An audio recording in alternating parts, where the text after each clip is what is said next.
Hello, hello, beautiful people of the internet. Let us continue. Hello, Roxanne, it's me. Let's continue this Manhunters run.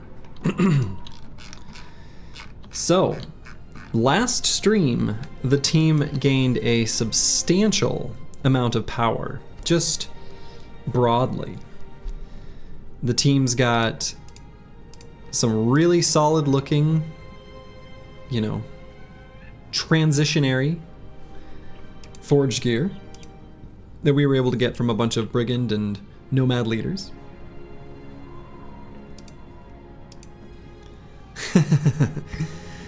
Yeah, it's funny. The Manhunter's origin is something that people say is weak or bad or whatever. You know, it's a 2-skull origin, I think, or is it 3 skulls? Anyway, it's one that the game even says is more difficult. And it's not like it doesn't have its challenges, but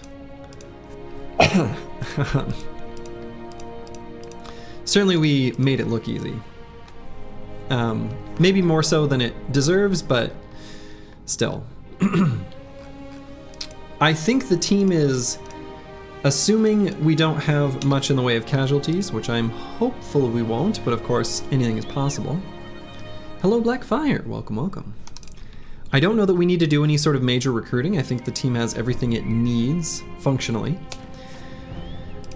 We've got some backups in the form of indebted for the kind of 3 broad indebted roles that I have of dedicated spear, thrower, and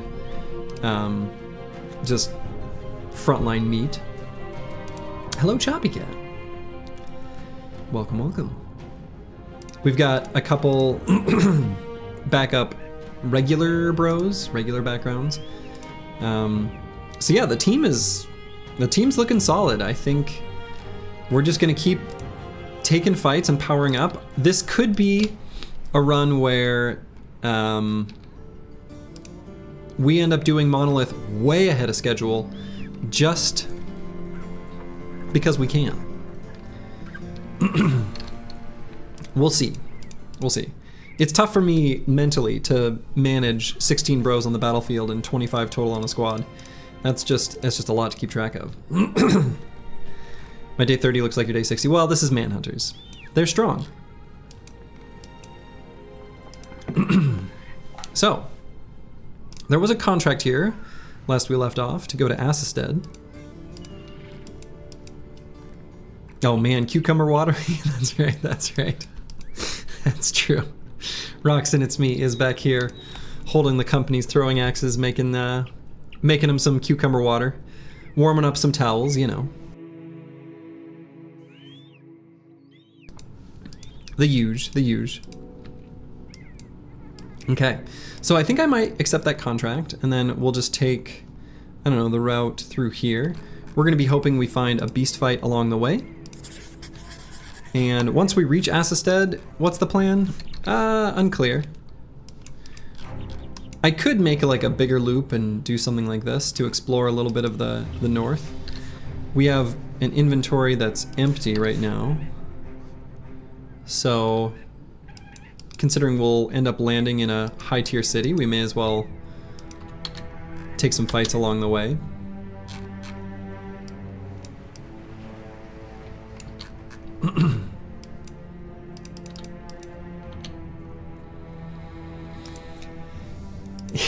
You're always in that spot, may as well be good at it. Indeed. Do love me some good cucumber water. I like water with just a hint of flavor. It's just my thing, I don't know. I'm not alone in this.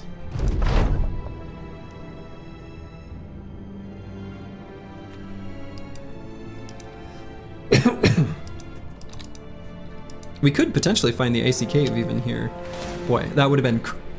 I'd have pooped myself if that was the icy cave. Okay. Many Reavers, many chosen. The team is strong, but many chosen is pretty frightening. There's certainly some risk there.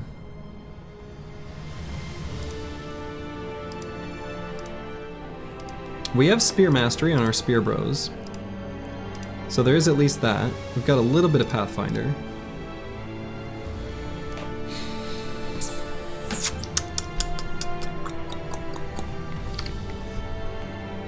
It is the highest tier barb camp, so it is the sort of moral equivalent to the Sea of Tents of other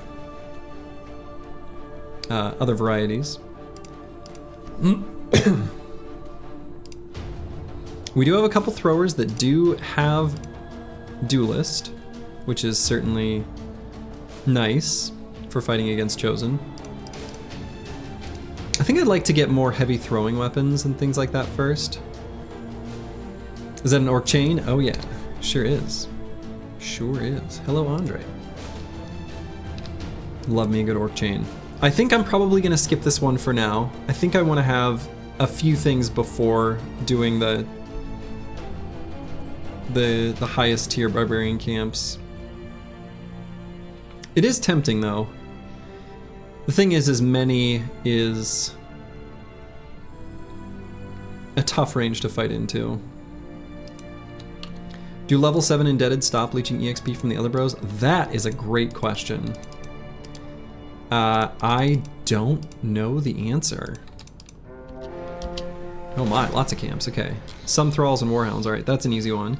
Necromancer, mini wiederganger, okay. So there's definitely some fights here we'll do.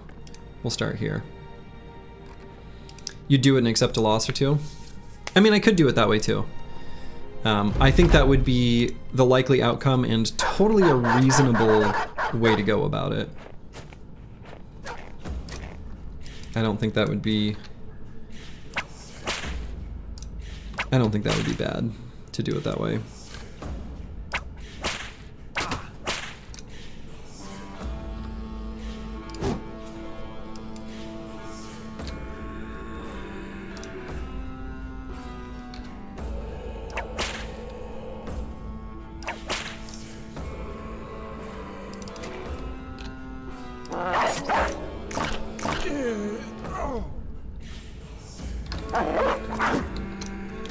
Get him, doggy.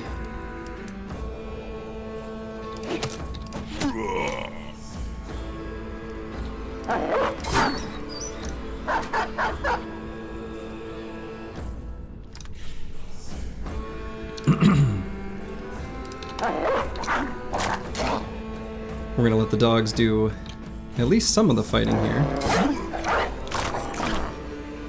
Make this a spotless, flawless victory.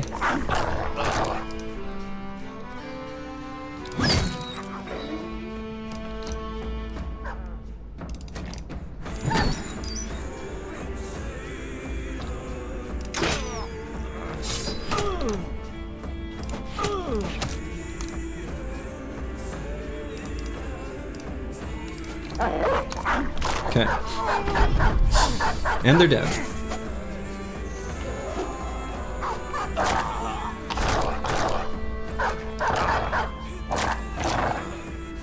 Okay. We'll take a look at these indebted as they come. This one is not terrible, but also we can be picky. We're probably gonna grab, we're at least gonna grab one more for sure. We may grab like two more and then just say, all right, we're good. Hey, Arduino HS. Thank you for the good luck. All right, and then we'll go fight these undead here. Oh, they just had a patrol return. We can maybe dagger down this fallen hero. So we'll see see what he's got going for him.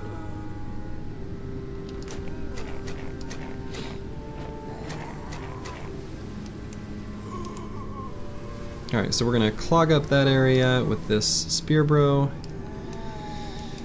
And I suppose we'll then let zombies filter through this little channel.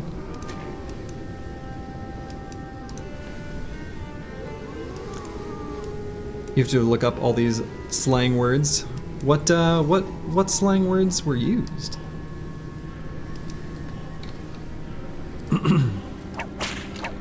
Do I not even recognize slang, fellow kids?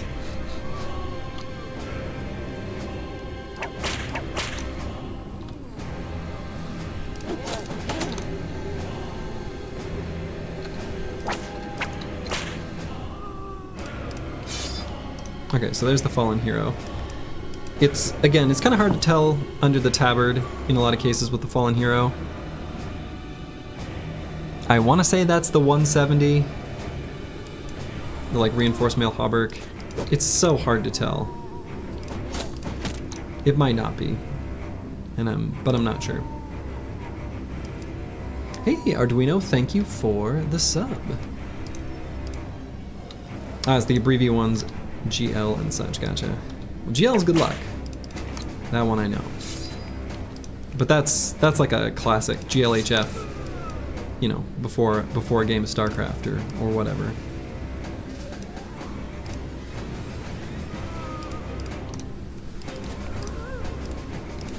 Caca!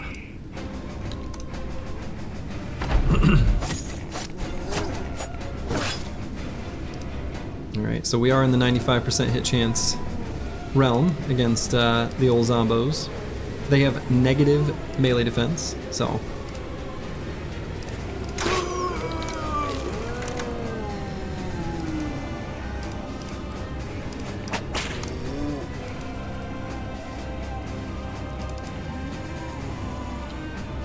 Small silver dots. You mean 170 is trash? Yeah. Well, they look really similar, but yeah.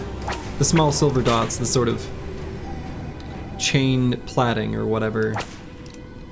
That is what I'm looking for.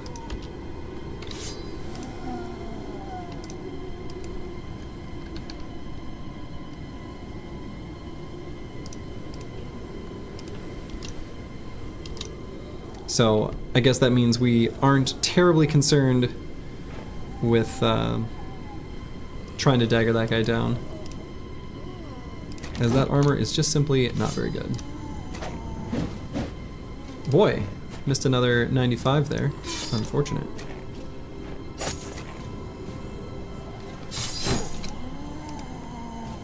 Could step up with Corvus Korak. Give him a good old slam. I think I'm going to.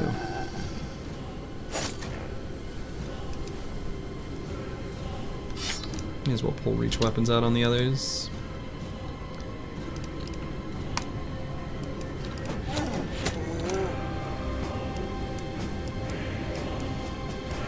You like to dagger down the 170? What does one-handers have to do with anything? But yeah, I mean, I still will sometimes. Oh, one-hander, like when they have a one-handed weapon. I see what you're saying, because the risk is lower. Gotcha. Yeah. It would be an okay thing to do. But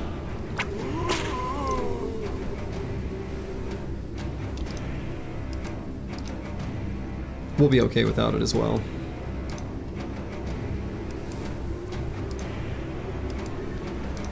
If the opportunity presents itself, we'll take it.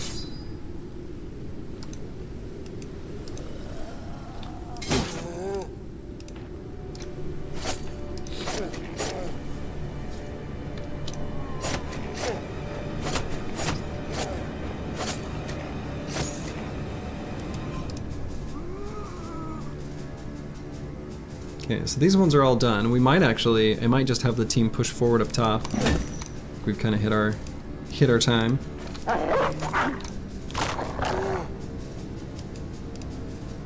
Releasing the dogs is kind of my way of saying I don't care about the armor, at least to an extent. Alright, so we got through. We'll see if we can get a disarm. If we can't, we can always just push them.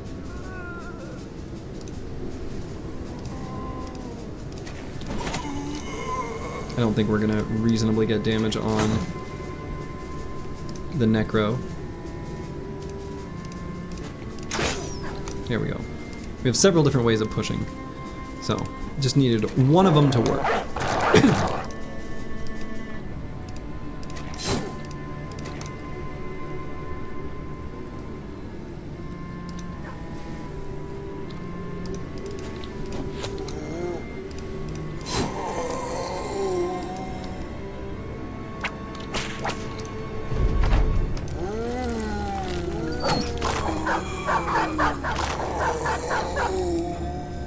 They're going to be done possessing.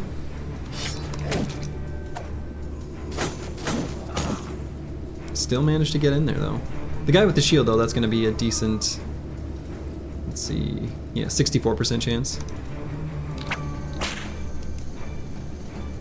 Now that he can't be possessed anymore, I don't know. I guess I could dagger it down. We're okay getting the helmet. If anything, the helmet still kind of has some value to us. So, you know, the dogs are gonna run back on the necro. I don't know. We maybe can still keep the daggering dream alive. We've got disarms, so seems like an okay thing to do.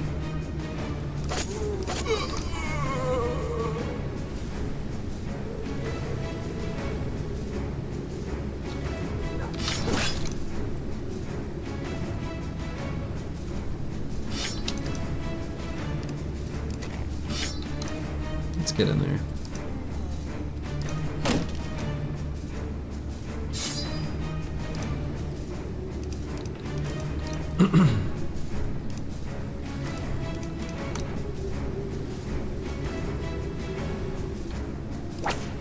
Let's recrack the whip there. Gonna make some room.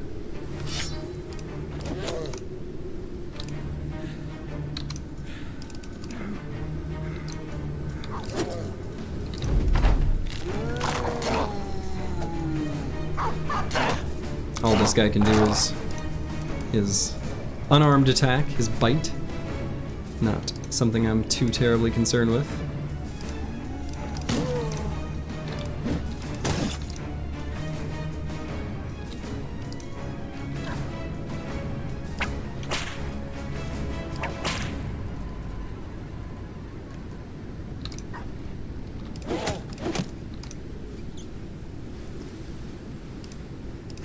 Got Xanathot 3 down there.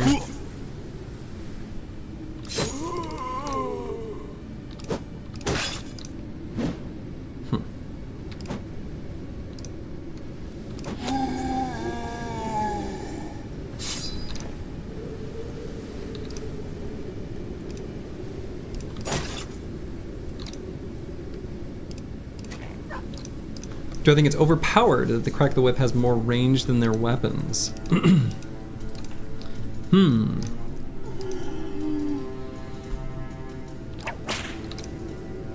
I don't know if I'd quite use the word overpowered. I know what you're saying. It's certainly weird, but I guess they didn't want to make it so that you had to equip a whip. I mean, that I think is a sensible, like, design decision, but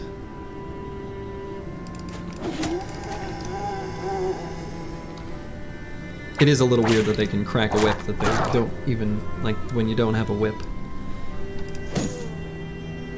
Again, I understand why it's that way.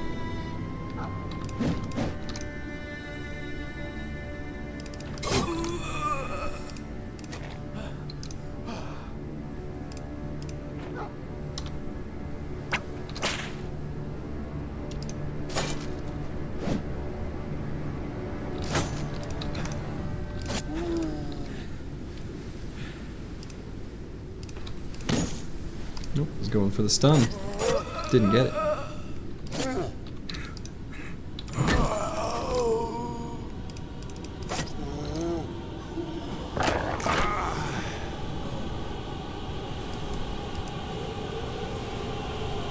Yeah, it's still weird. I agree.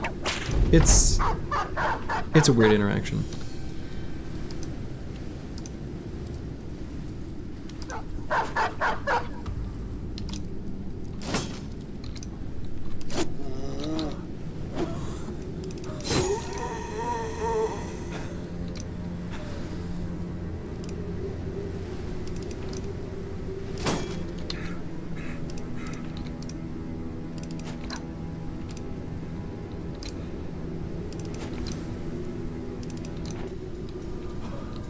He is gonna get an attack here with this mace. Not much of one, I guess. I don't think any of the dogs can get there, yeah.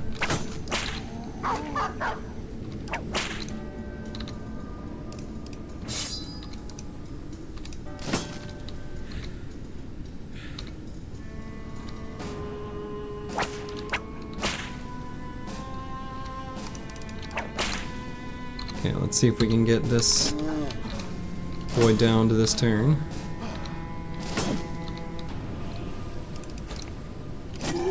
Okay, there we go. And so yeah, that was the 170 armor. Still like okay.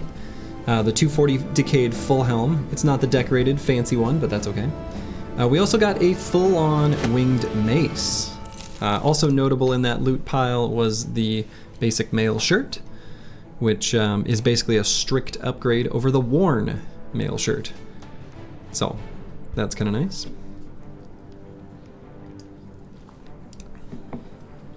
Also got a kettle hat. So yeah, good loot there. You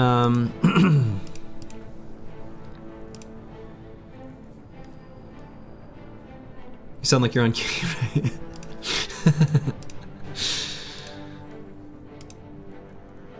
I did sound a little bit like I was on QVC. That's really funny to me because it's accurate.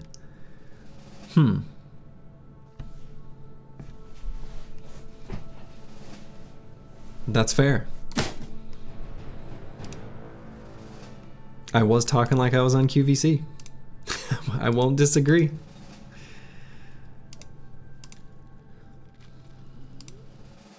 And now for 2 easy payments of $19.99, you could have a basic mail shirt yourself. Clad with the finest of steel rings, this will keep you safe and stylish when facing the undead, brigands, or other undesirables.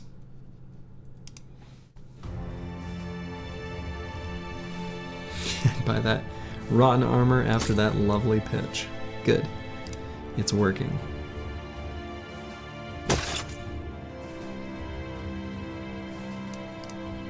Okay, we've got a bunch of these medium armors on.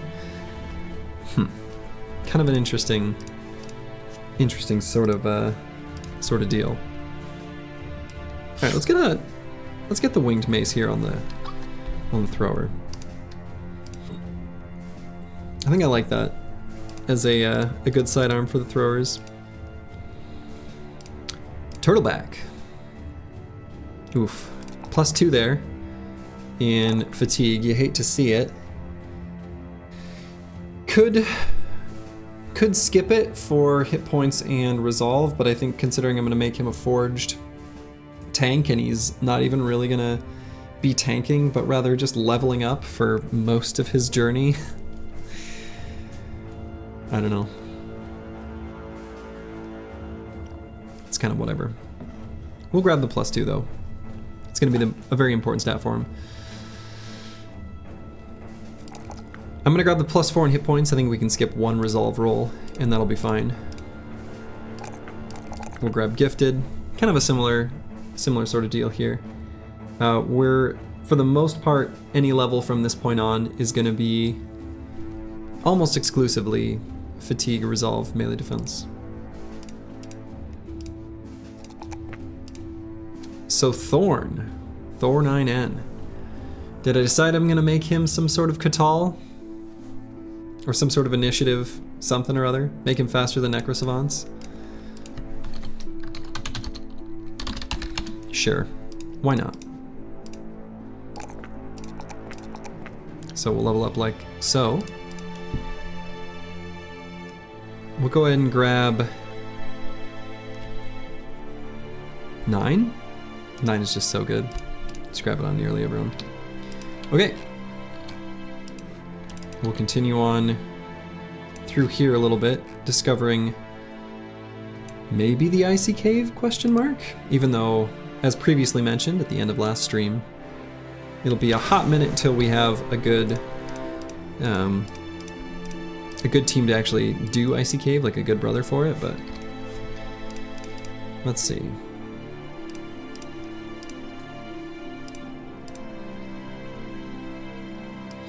Could cycle in one of my throwers in training for a fight like this.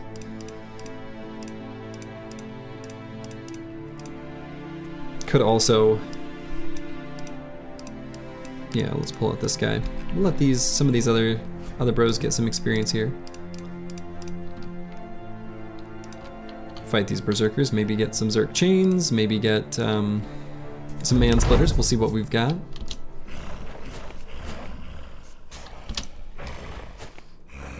Okay, one man splitter. Otherwise,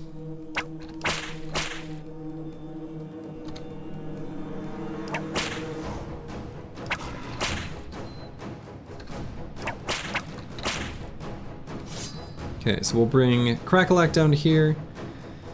The Terrence Hill, I suppose, just to here is all he needs to do.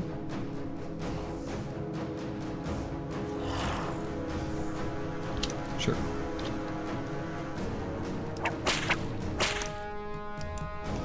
Is the plural man splitters or men splitter? Golden Geist asking a very important question. Man's split, perhaps?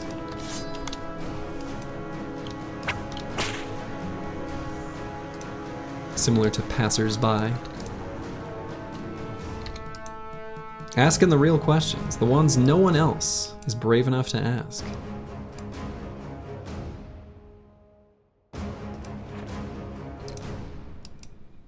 Them splitter. Okay, that's kind of good too.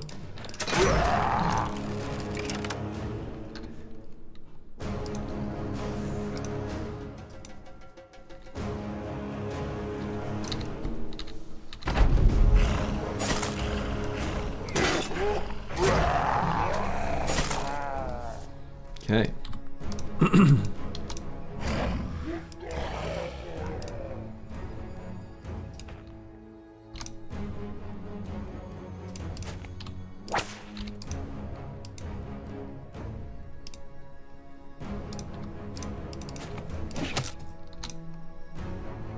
Those who split.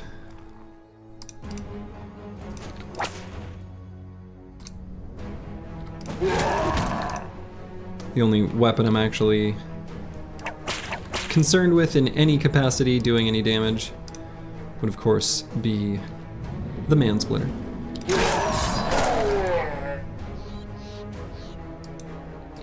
Man splitters is several men splitting one man. Men splitter is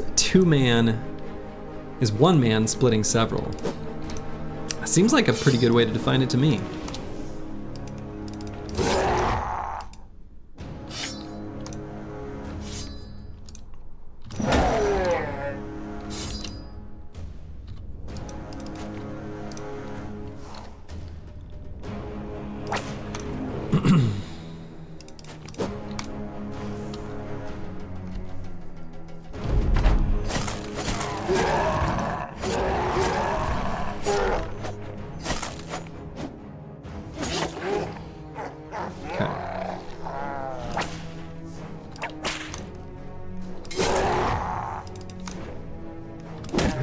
Good job.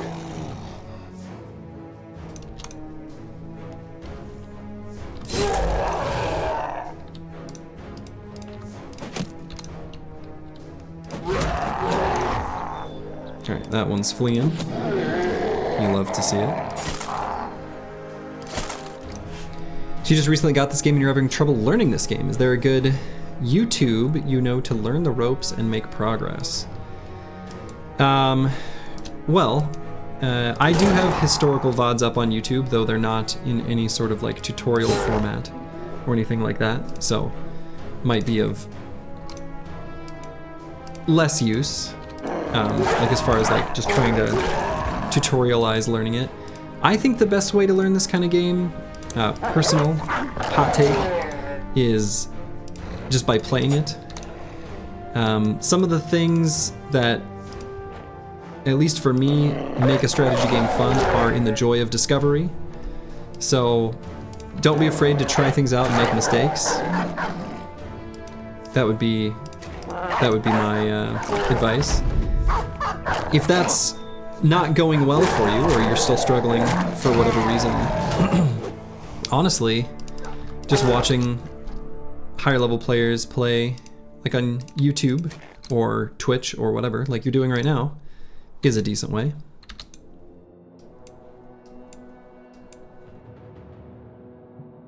Yeah, we've also got a really good community of some really skilled players here, so if you have specific questions, even if I can't answer, there's some very, very skilled players here in chat that can help you out as well.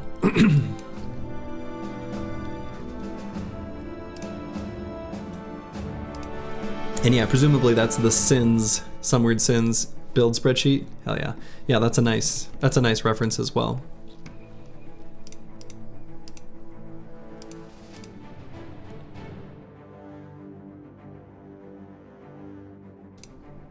Okay, could this guy man split? Could Mortimer Drock man split? I think he could. Potentially. Guess he's pretty low on fatigue. Who else could I give a man splitter to? You started a few rounds of the tutorial. Can't seem to get very far before you fall apart.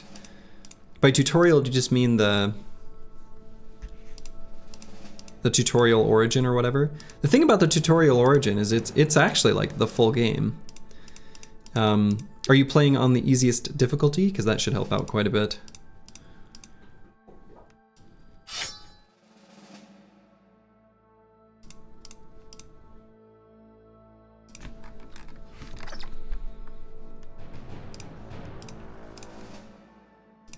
Okay. So I think we'll have Crackalack follow in the footsteps of Master Maticus and the Terrence Hill, taking the same set of perks on all of them. We're gonna grab Pathfinder there. Definitely grabbing the fatigue here.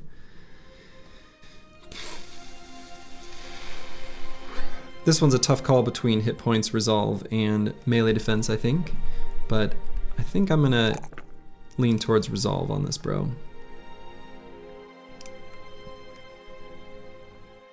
Eagledub. Hit level 6, probably following the same footsteps of El Luco here, and we'll grab Pathfinder. Our final 2 levels, when we hit level 7, we'll grab Nimble and Duelist.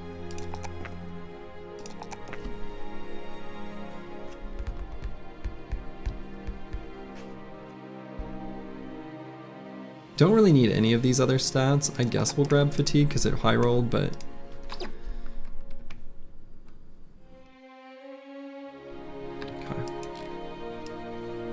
so let's travel through this patch of fog to make our way down to Assestead. You're still at work, so you'll be lurking for a while? Yeah. I think as far as playthroughs that you can learn well from, the bot will spam my YouTube channel where you can see historical... I want to stop here quick. You can see historical footage. This particular origin of Manhunters is maybe not the best specific one to learn from, or like to model after, because of all of the quirky, unique builds that happen as a result of the origin itself. But general like gameplay, game flow, it's of course the same as a regular campaign.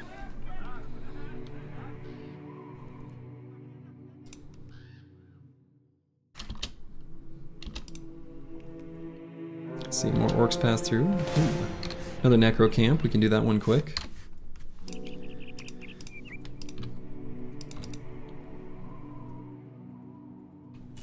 Was hoping to find another pack of roving beasts, specifically for the ambition, but you can't always get what you want, apparently.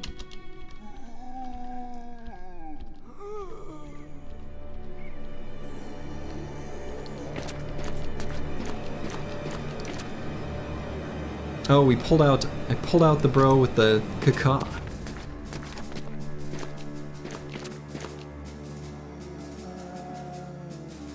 You can't always get what you want.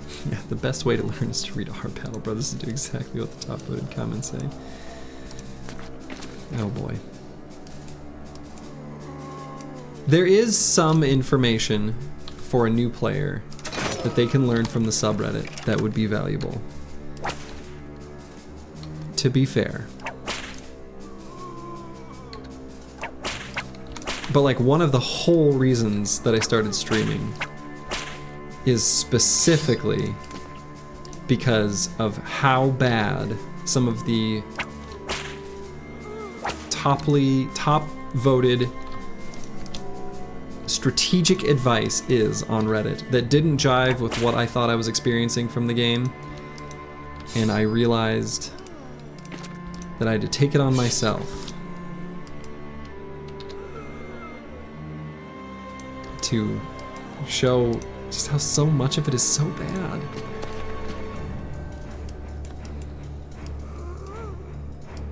Be the change you wish to see in the world. That's right. It's either Gandhi or Slurgy. Someone said that.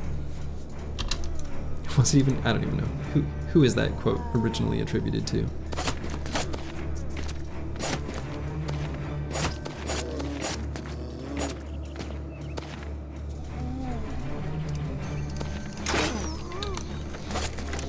Wayne Gretzky? Yeah, that's probably it. Abraham Lincoln.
Your cats are enjoying watching the stream right now?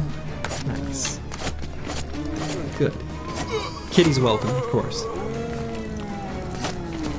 As long as they're fierce. Lord knows they probably are.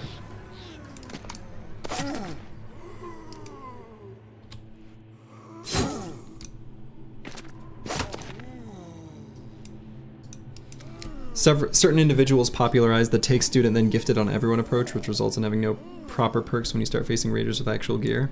Aha. Yeah, and the thing is I missed so much of whatever apparently was promoted historically, or, you know, talked about through a historical lens of like what the game used to be like before certain patches balanced out this thing or that thing and blah blah blah.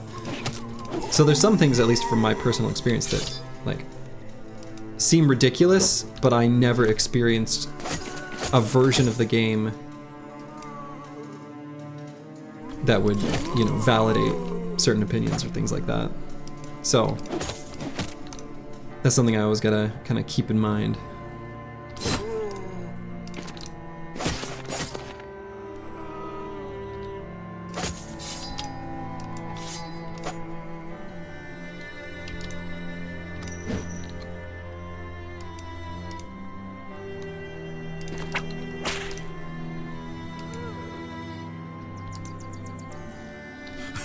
I didn't re-whip most of the spear bros, so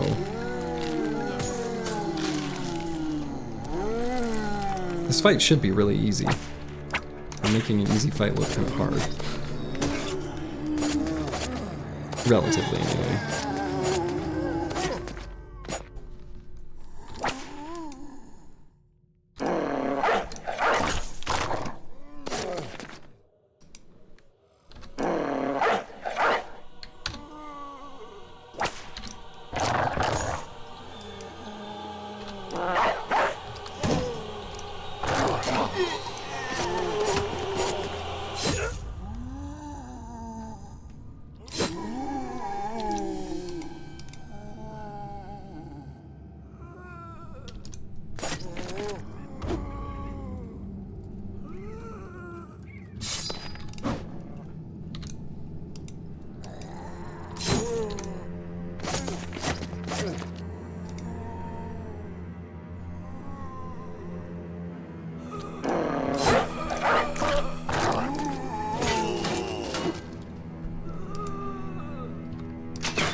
Hey, Sapkaspirez. Yes, holiday was very nice. That's fair. This origin is kind of distasteful, so I think that is a reasonable stance. But yeah, I won't be in this one for too long. The team's very, very strong, so good to see you, Sapkaspirez.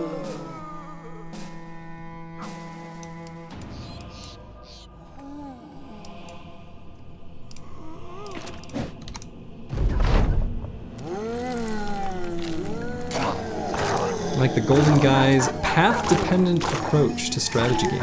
Never pick any skill that used to be better at any point in the past. That's just bad value. There's some chronology to the decisions. Interesting. You know, in a world where balance is done by overreaction, which isn't that uncommon, where things get nerfed simply for the sake of it, just to keep things fresh. A lot of games are kind of balanced in that way. If that's the case, that kind of approach is good.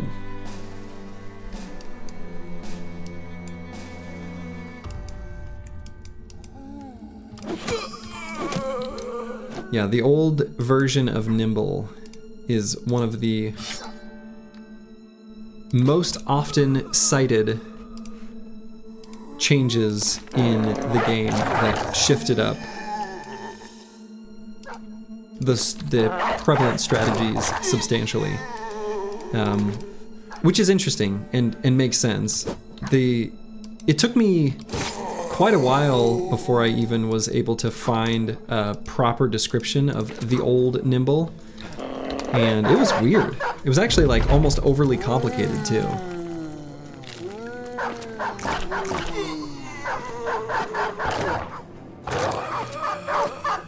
Yeah, I never played when it sucked either. I have no frame of reference for the old Nimble.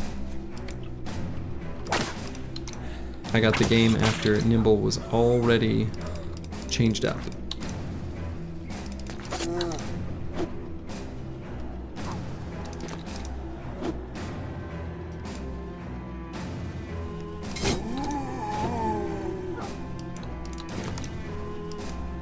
Yeah, I do think that the way Nimble works now could be a little less, like, specifically tuned to 15 in some way. I think the way it works now is, I don't know. It'd be nice if, for example, the Nimble percentage dropped off more gradually for medium armors or something like that. I don't know exactly what the numbers would be, but it just feels like Nimble can and should still work somewhat effectively for the sort of medium armors. I'm not sure.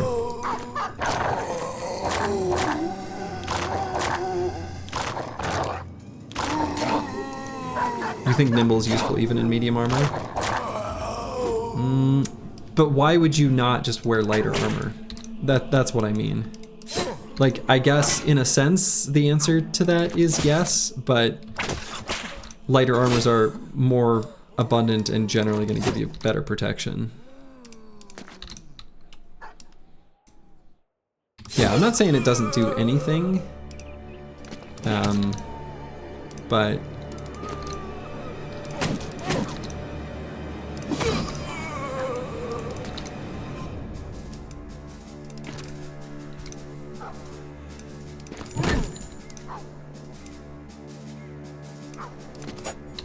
you just think the medium armors are slightly too heavy. Okay, I mean that would be sure. That's fair.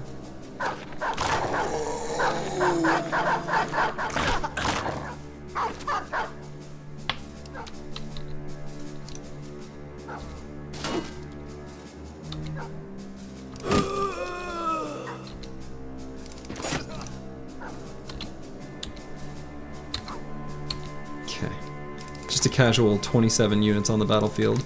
No big deal. Normal stuff. Okay. We got a bunch of spoons. The boys can eat some soup. All right, Master Maticus.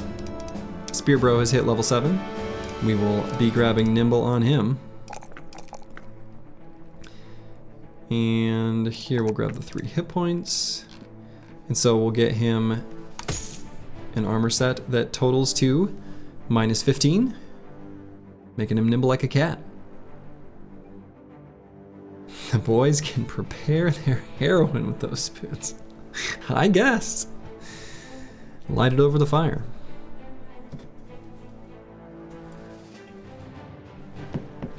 Ooh.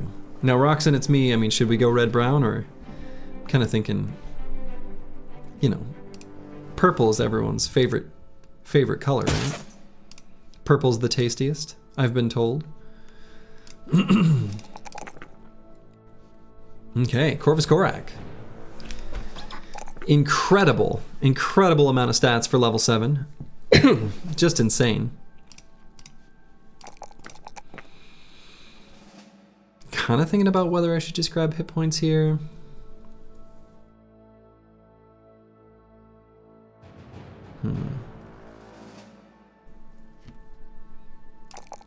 We'll just do this. And we're going to be grabbing Headhunter for our Zerk Chain and Battleforged on this brother. So he's going to be out in front, chonking and smacking.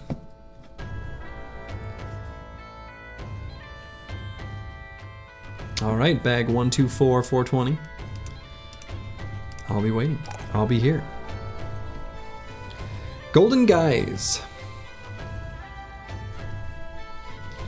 Geis? Let's see.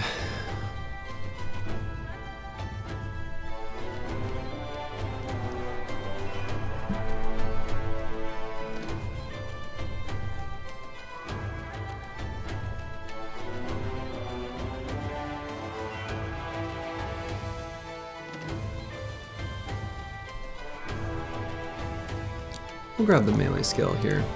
Why not? And we'll grab 9. All right, Botanist. Fatigue neutral and training. Looking real solid.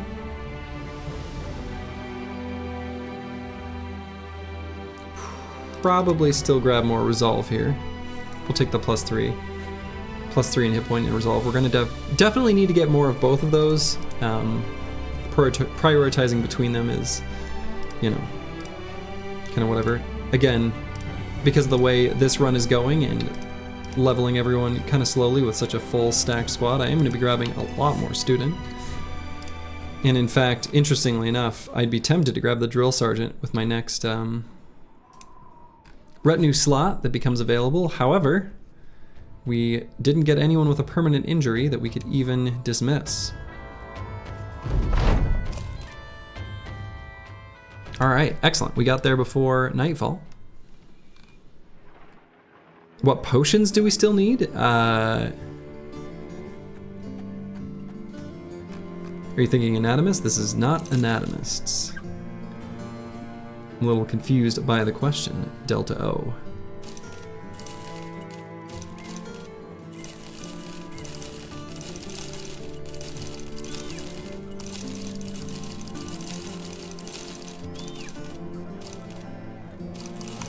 Okay. Team's got a decent little chunk of money here.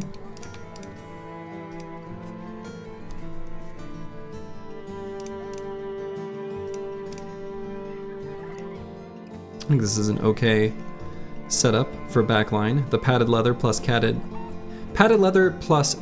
kettle hat for the backline, I think will work just fine.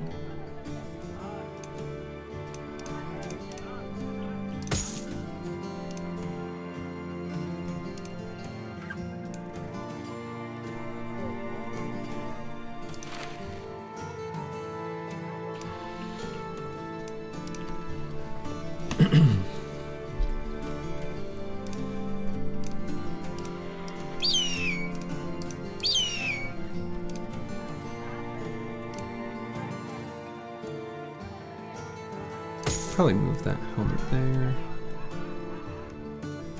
Boy, he's got low hit points.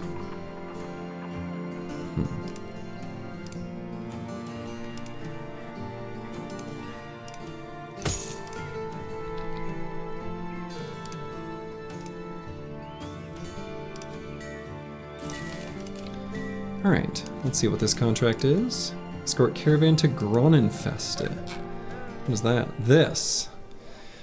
Armorer, Weaponsmith, Training Hall Tavern. If I had a little bit more money, I think 5,000's a little low, I would maybe do that. I'm gonna leave that contract open on the off chance that maybe I would want to do something like that.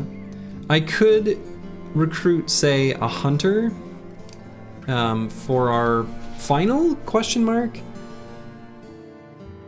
Non-indebted on the squad.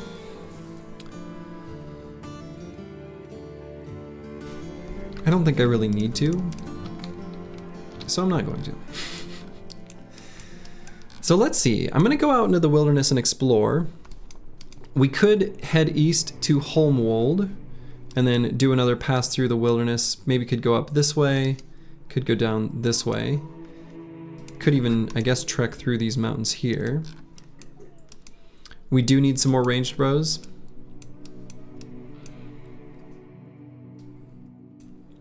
One more would be okay, yeah. One more would be okay.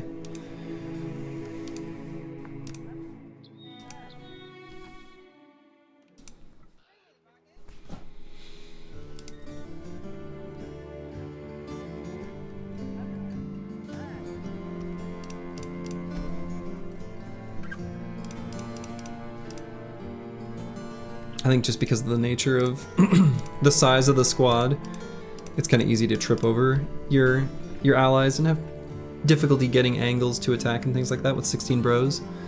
So fielding one more ranged brother would feel pretty okay.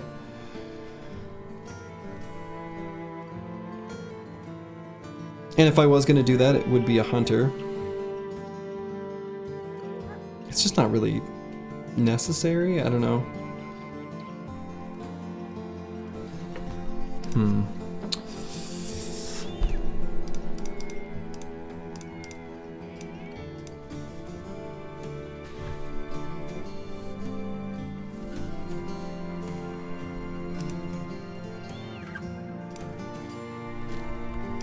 And if I was gonna do it, now would be the time.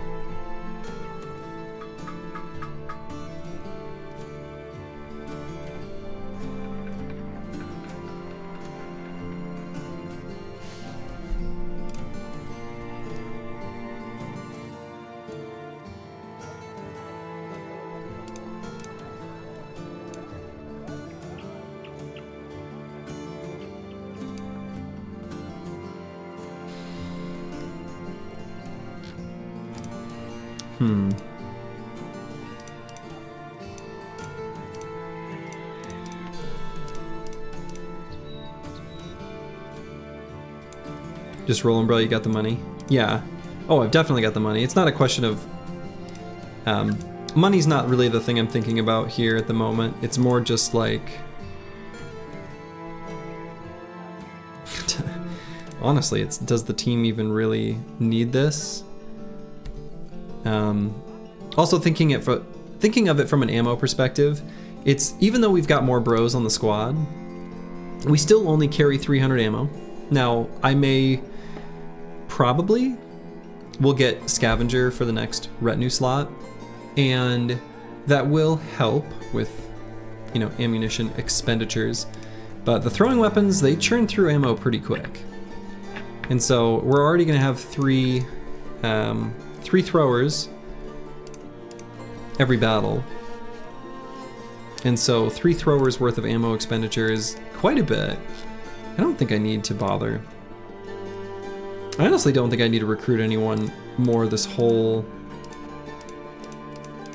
run. This particular one, I think we've got really decent quality bros. We've got some levels on everyone, and levels are going to be coming really slowly. I think I'm gonna save the money and probably largely use it towards buying weapons and armors. I think that's what I'm gonna do. So I don't think I'm gonna bother. I just don't think I need to. I'm gonna leave that contract open though, because I might take that up later, assuming it's still there.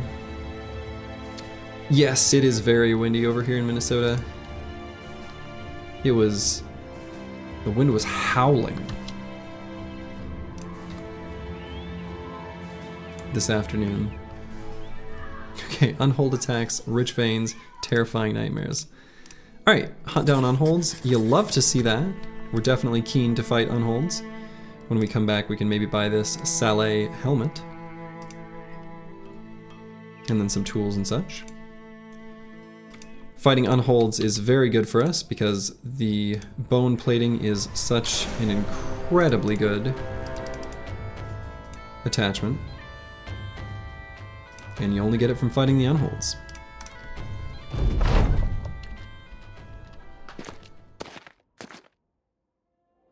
Do you adopt a strong Midwestern accent as soon as the stream ends? I have a strong Midwestern accent all the time. If you don't know what a Midwestern accent sounds like, it sounds like exactly this. If you don't think it sounds like this, you don't know what a Midwestern accent sounds like.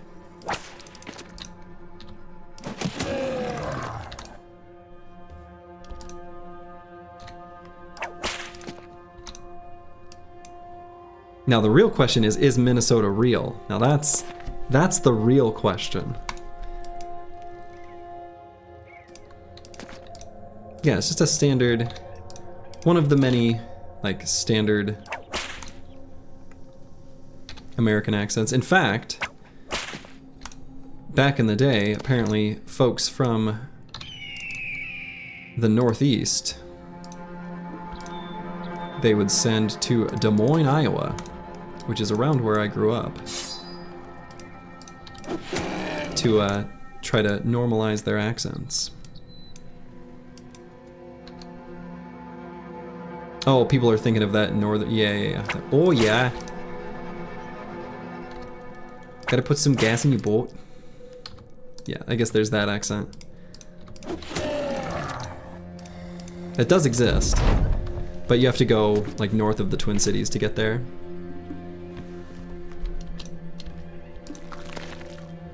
If you go northern Wisconsin, you can hear that same accent. Some of that's subtle though. They'll put a little bit of like tightness on the a vowel. So instead of bag, it'll be like bag. Instead of a bagel, it'll be a bagel. Bagel. Just a little sound. You get that from northern Wisconsin sometimes.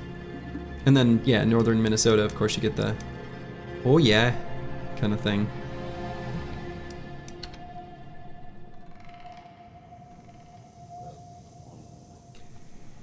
Your mom's from Duluth and her whole family sounds like that is awesome. Yeah. Yeah, Duluth, they definitely have some of that.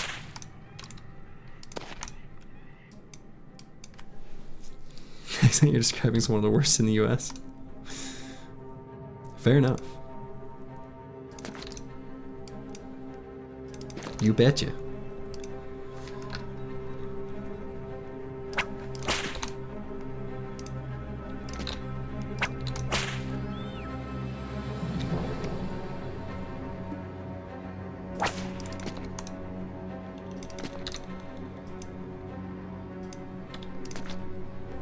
There's a YouTuber that I like to watch sometimes. Whoops, that guy did not need to be whipped. Shoot, what is his name? He's a professor of linguistics. He's an English fella, and he'll cover some of the quirky things of the English language and a lot of accents, but a lot of the things he covers are American accents. And he's very well informed, and there's some really interesting things. I wish I could remember the guy's name. I'm sure I could find it, but yeah, the bag of bags. Stop by Brugger's, get a bag of bagels.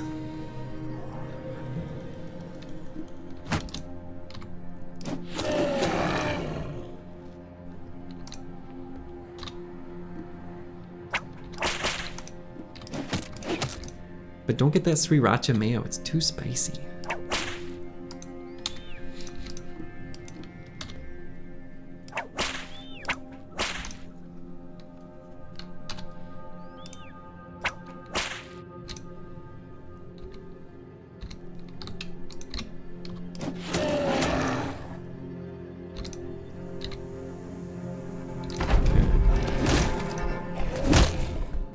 There we go. Now they're moving in. Let's see, should I wait for this on hold? I mean, I can probably attack this bottom one now. We'll see what I need to do for the top one.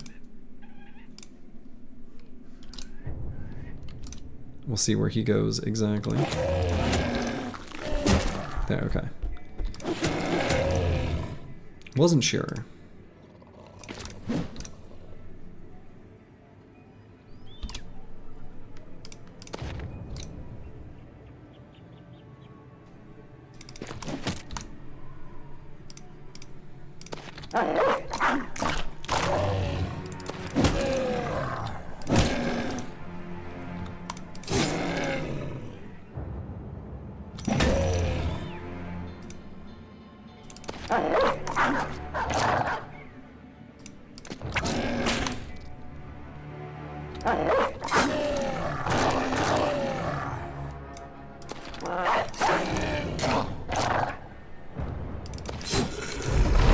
Okay, let's see if we can down both of them by the end of this round. Don't dry up them pepper, it stinks up the whole house. Yeah, like he took that dog out in one hit. What a jerk! Just to hit him in the head.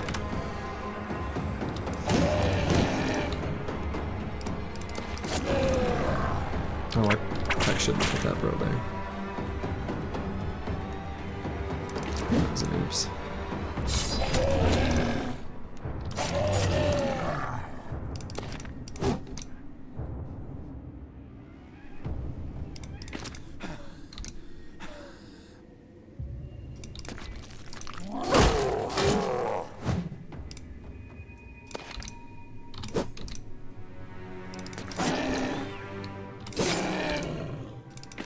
Yeah, I'm like a Mexican grandma making a hot sauce, making the whole house smell spicy.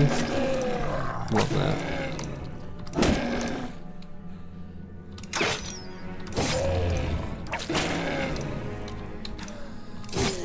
All right. We got 2 giant skull and bones when totaled with the 1 we currently have. That is 1 bone plating in the bag. You love to see it. Let's return to Kallenberg. Oh, right, and that's Beast Fight. Duh, of course. You love to see it. Men and beast alike shall know our name. So that ambition took us a really obnoxiously long time. I was reluctant to take it, but all our other options were bad. It turns out that should have grabbed this ambition from the get-go, but you know, hindsight's 2020, or like my wife says, hindsight's a bitch. I love it. Okay.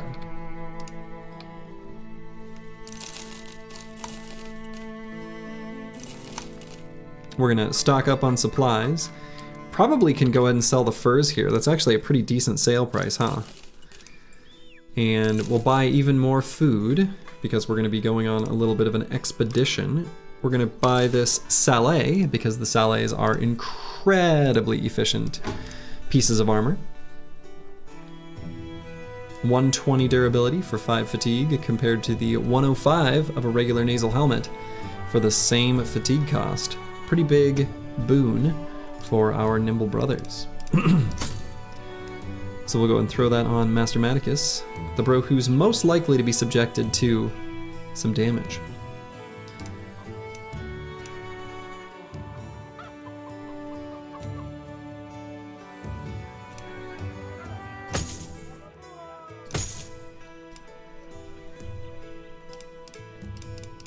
Okay.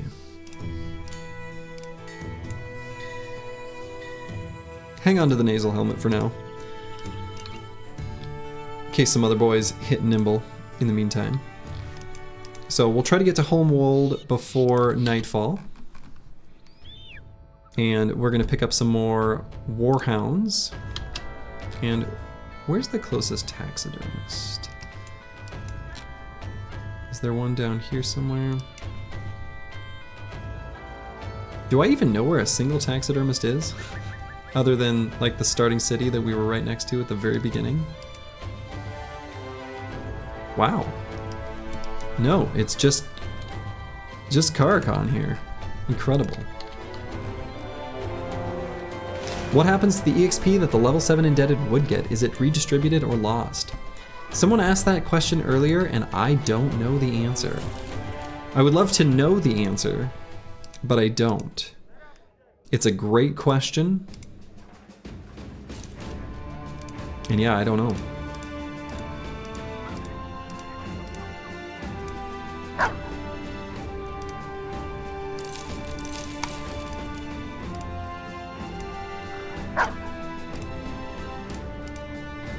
Okay, unfortunately, supplies are low in this particular city.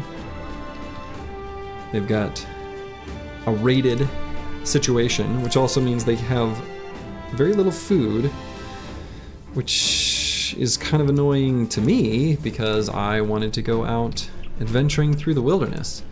We're a little lighter on food than I'd like for that kind of purpose. So let's see. Where do I want to go? It's gonna make a pass through the wilds. Strange map setup. I'm gonna guess that the last southern city-state is like over here, because we know it's an island and based on travel prices and whatever. So then there's, who knows what's in there. I guess, so we'll go east. I guess I'll head just to the northeast corner of the map, over yonder way, and then we'll just do like a circle? I guess. We want to get some heavy throwing weapons, so let's try to find some Reavers to fight. That would be good. I know there were a small group of barbarians that went that way, but many barbarian chosen. Now this time, many chosen without any other support maybe is more doable. I really do just want to find...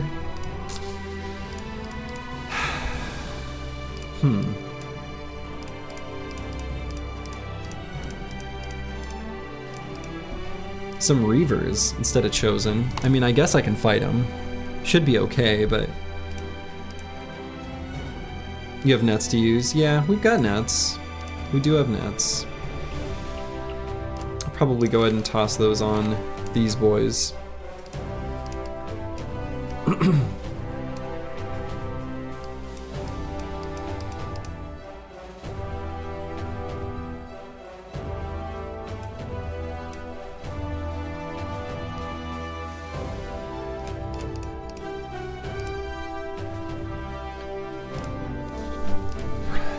Yeah, I mean, we've got the nets. The team's in good shape. We've got good builds for this. We've got throwers, we've got spear bros. We've got 9 lives.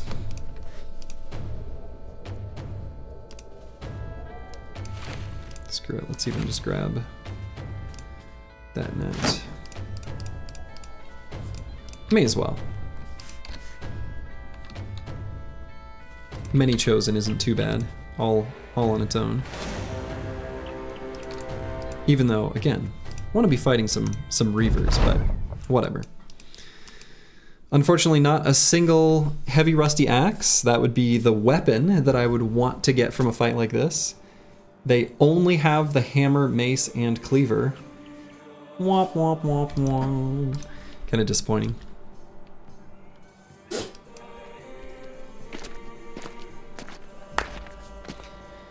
Now, we aren't going to be hitting the thresholds for melee skill that I would normally like to. So, I am going to make sure that the higher level bros are cracking the whip on the bros whose melee skill it's most important to buff up. And I am gonna kind of retreat here this back line, sort of peel it back a little bit. They kind of moved in a funny way.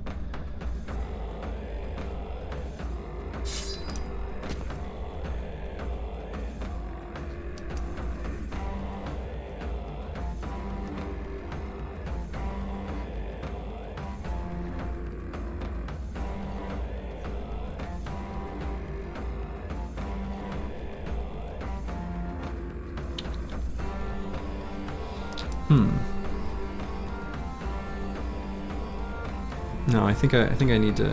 No. That's not the button I meant to press.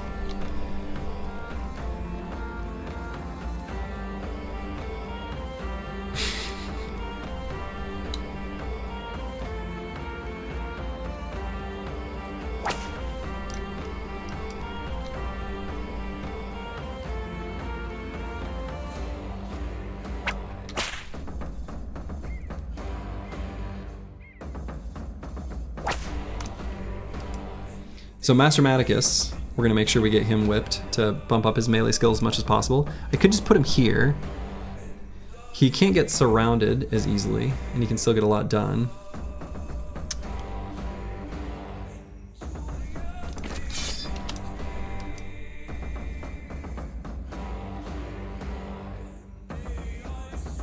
Now Cracklack is in kind of an awkward position. I might even like run him up here to be able to spear wall next turn, as they kind of try to run around.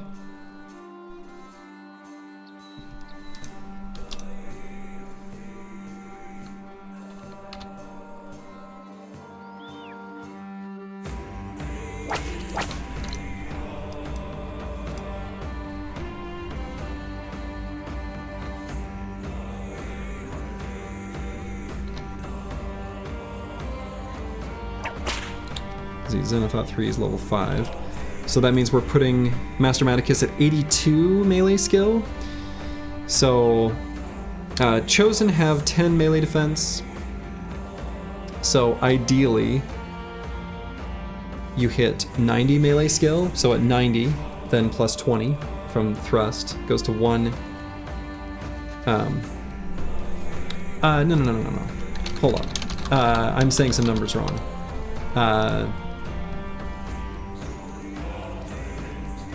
Yeah. Chosen have 15 melee defense.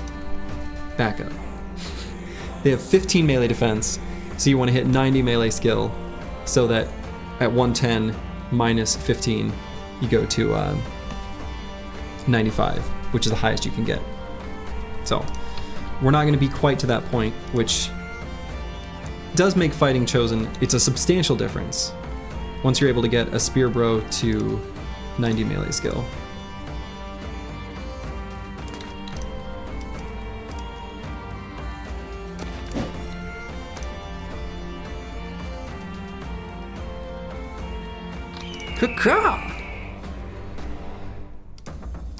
Little Red I might just leave right here. I could move him forward.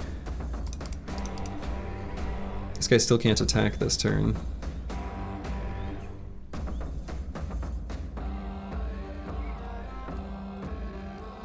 Yeah, I don't know.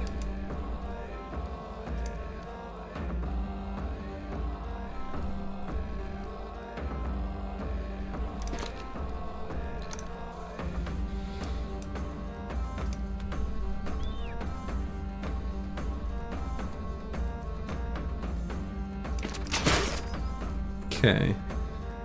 El Luco managed to connect, which is interesting. Not exactly what I was going for, but it will work.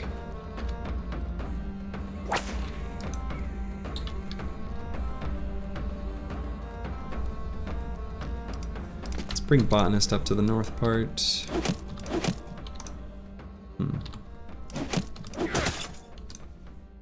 Pretty disappointing show from those bros. So now Cracklack, I guess I'll put there. Stops that guy from being able to do anything. Oh, failed right away. Well, that didn't go great. So let's see. Probably should net this chosen.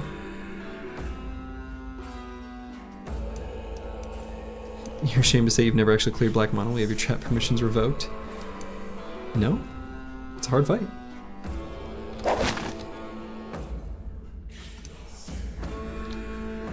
Let's see. Everyone's whipped, so I guess on Thorn...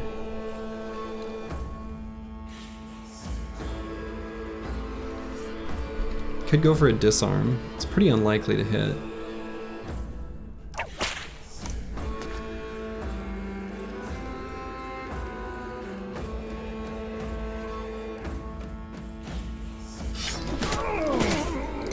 That was good damage. Could net here and just try to blow this guy up.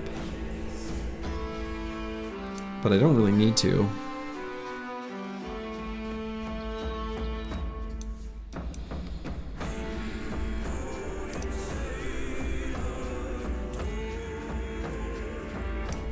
Could run up and net this guy, surround him.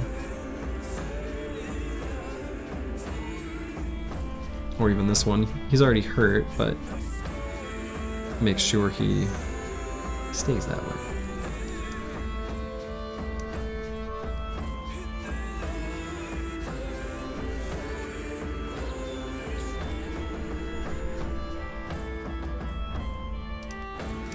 Let's go here and try to disarm him. Which arm? This arm.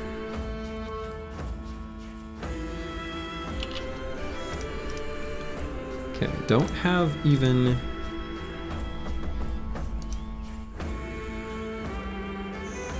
nine on Turtleback, so...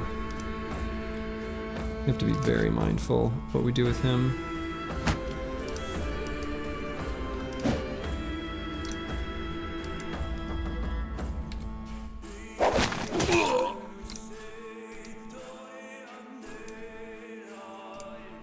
Easier to backseat streamers doing it.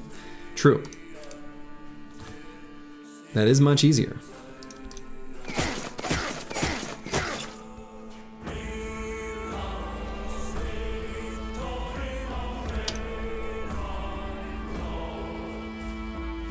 Now I can attack with Werner and then still hold him off with the Terrence Hill. But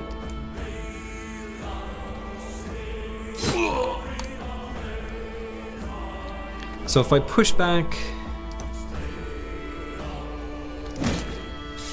I still have another turn of Spear Wall, and in fact I've got another after this, so I guess that's still fine.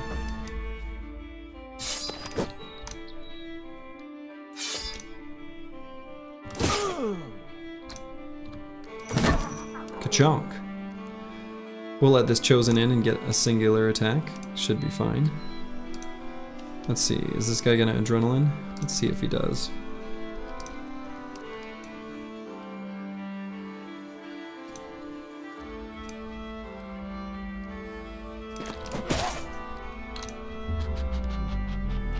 He did. Alright.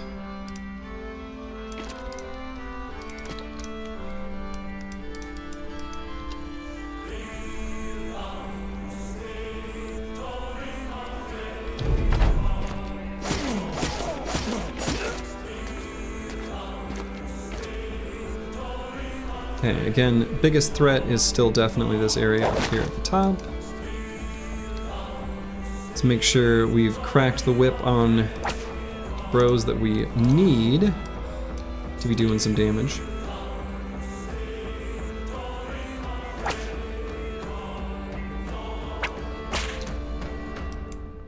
The sweater game is on point, thank you. It's the same sweater as the other day. I do enjoy a good sweater. Gotta stay warm somehow. Could put a dog down to help finish off this chosen.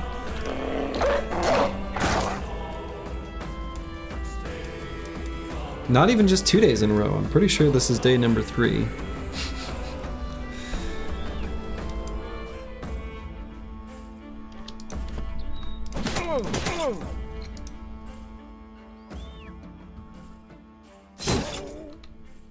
so close to killing that one.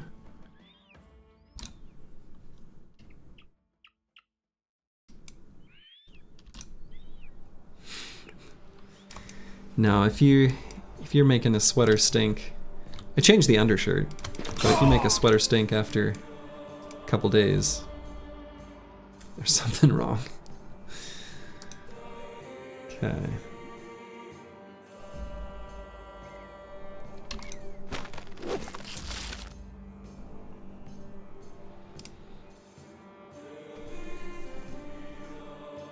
Considering this guy's turned done, I kind of want to just surround him.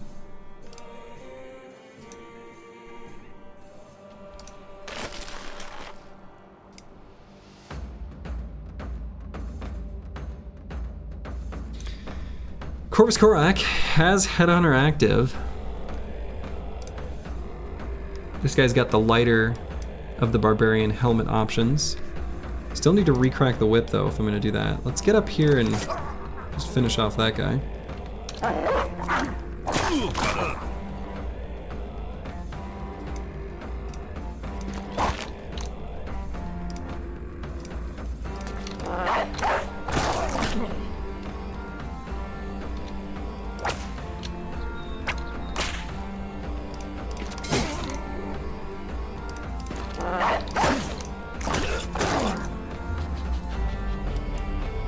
2 days of frenetic battle against the barbarian hordes, bound to make any sweater stink. Nah. Ain't nothing to fear here.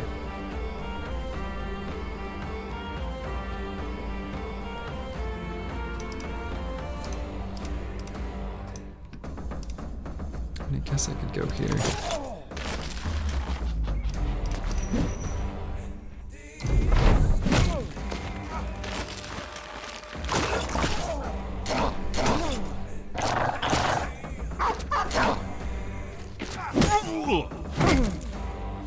Okay. Well, they got their hits in. Guess I can wait on El Luco. We'll decide who we want to attack once we decide who's in the most danger. I think I'm probably deciding it's Master Maticus, most likely, but Cracklex also in a rough spot. Okay.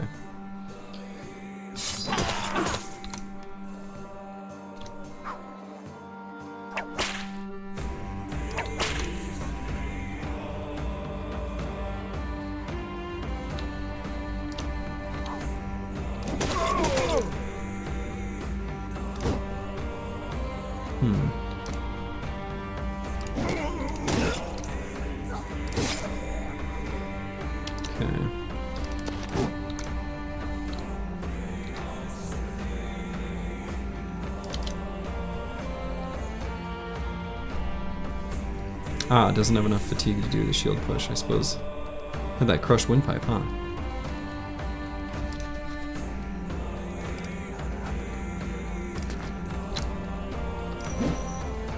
Damn, missed another one of those 86% chance attacks with Headhunter active.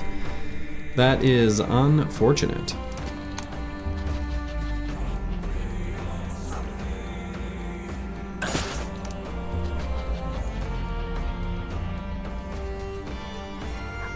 So I can't push that guy off. I also can't push that one off.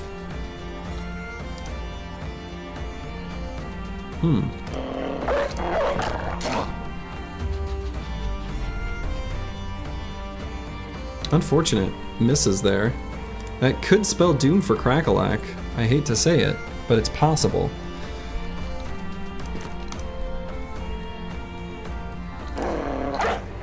We'll see if... Yeah, that wasn't going to be enough.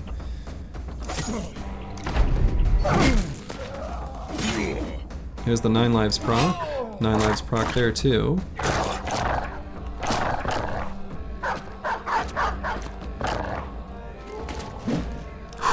Okay, that had to miss or he was a dead boy.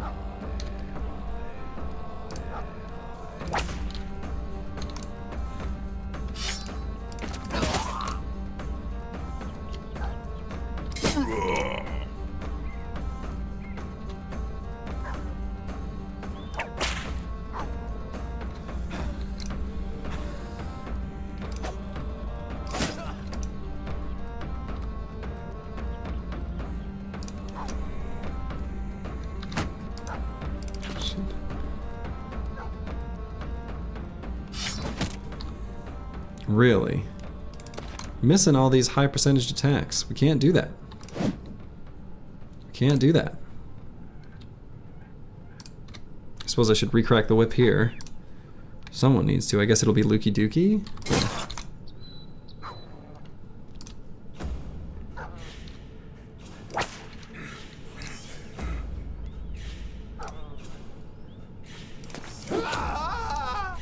Okay.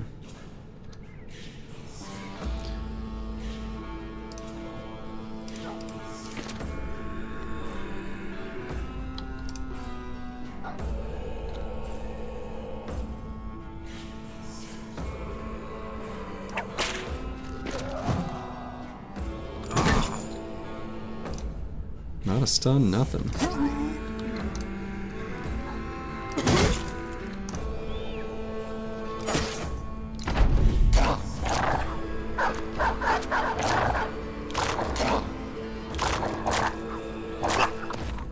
Still another potential death here from this Chosen.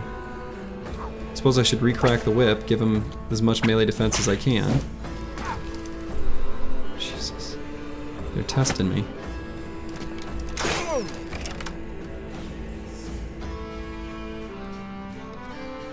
Goes in 12 turns.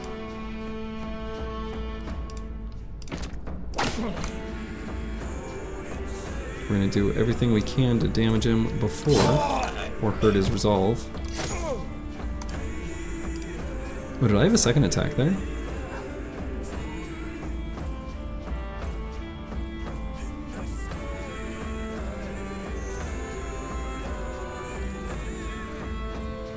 Yeah, I did.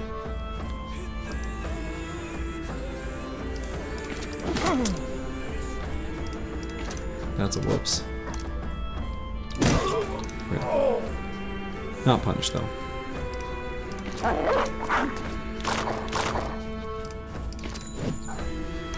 Corvus Korak missed many attacks. 84 and 86% hit chance. Nobody died, but that was a pretty not smooth fight.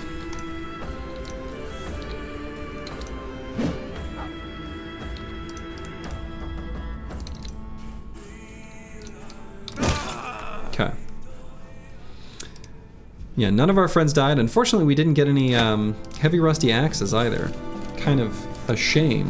Very disappointing. All right. So we're gonna have some injuries where some bros who haven't had the opportunity to participate yet are gonna have that opportunity. All right, so Crackalack's gonna have to sit out. Master Maticus is gonna have to sit out.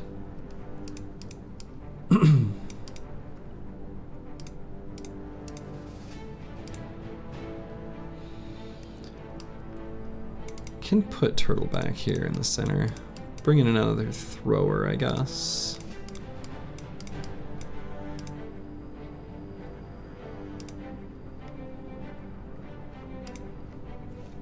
What's our medical supplies situation looking like? Yeah. It'll be a few days. It'll be a few days. The Terrence Hill managed to gain a level there. Gonna grab Nimble. Probably still take the +1 in melee skill. I think that's too important of a stat on this bro in this role. We'll grab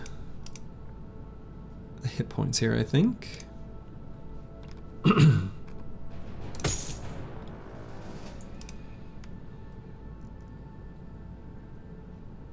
we're gonna have to remember that XJI-7 is just a noob and can't hold off waves of enemies. Not yet. Still learning. We got these 170 armors from the Chosen.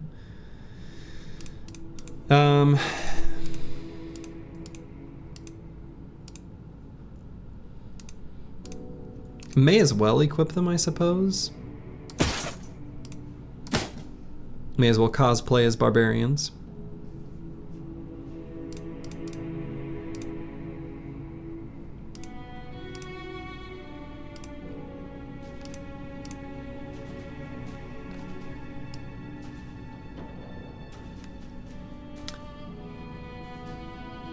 An idea that appeared in your head.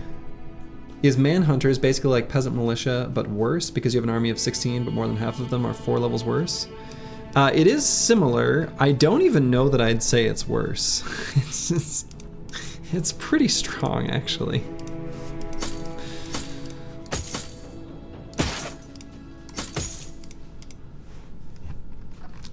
It's pretty strong.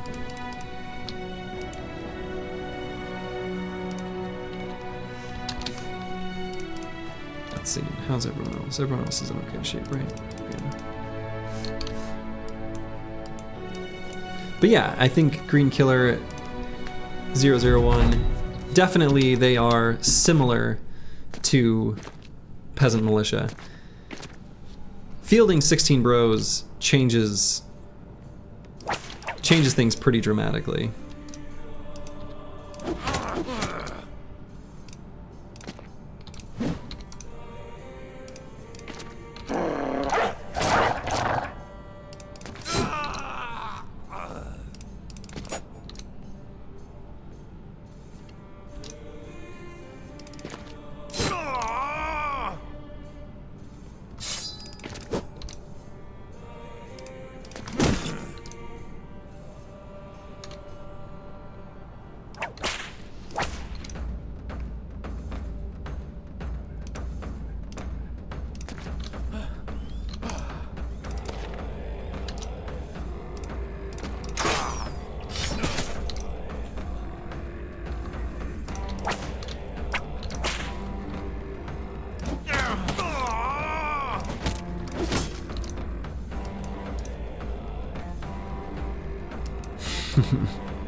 I love that saying. I don't know, half of you half as well as I should like, and I like less than half of you half as well as you deserve.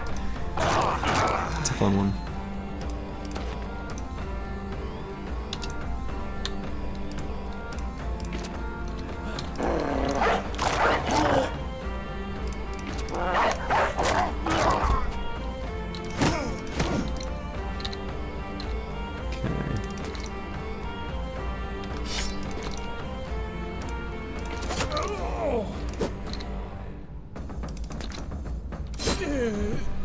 Alright.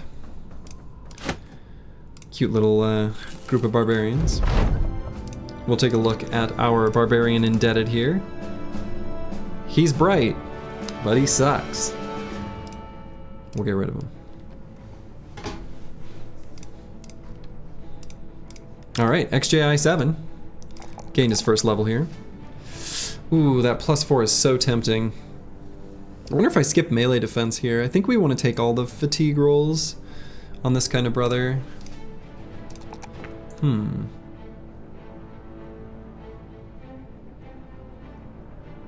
2 AM brain is so confused from saying this.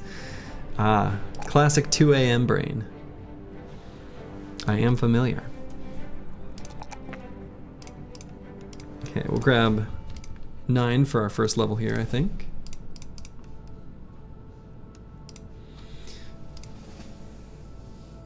Thor 9N.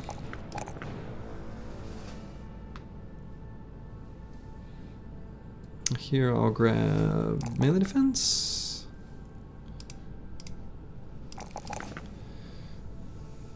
Could even skip some of these initiative rolls for sure. We'll grab dodge here.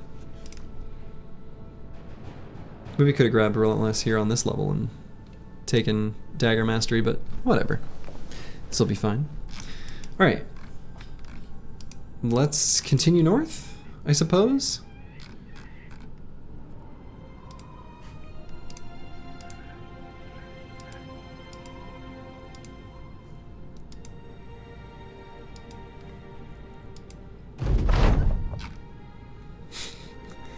The team getting a light brawl here. Not exactly what I'm going for, but sure, whatever.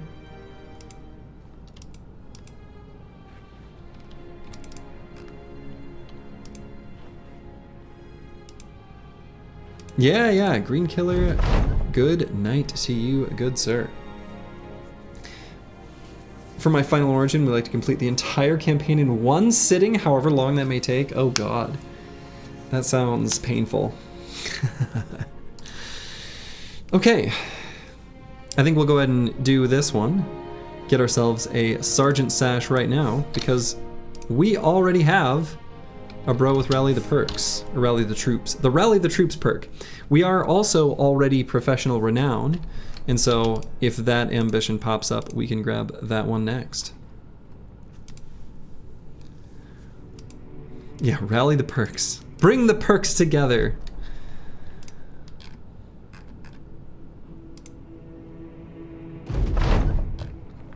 Boom, there it is. This will help us greatly in the days to come. We'll go and pop that on Luki Dookie 09. We'll hand out his doggo to XJI7.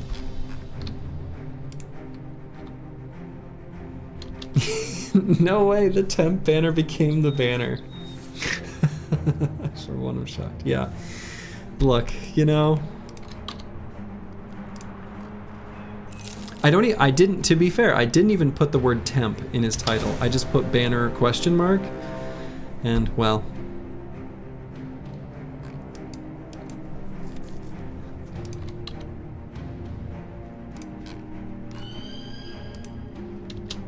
Let's see. Do I want to fight this?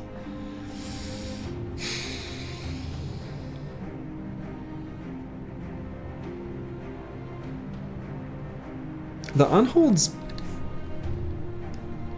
make that substantially more difficult. I think I'd rather just fight... I'll fight my humans and my beasts separately, you know? It's like when you mix your corn and your potatoes. Don't do that. Eat your corn, then eat your potatoes, you know? I think I'm not loving the potential for death/injury for that kind of fight. Okay, a plethora of Ancient Legionaries. That is definitely many, that's for sure. But I'm feeling okay about it. We can certainly replace our, like, Spear Bro in training with a big proper chonk and two-hander. Mix them together, it's way better. Get him out of here. Nonsense, nonsense, that's against the rules.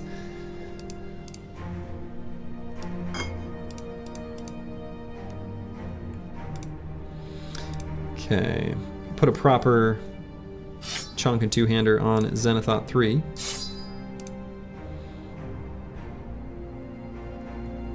Can even put proper chonk and weapons on a bunch of our bros.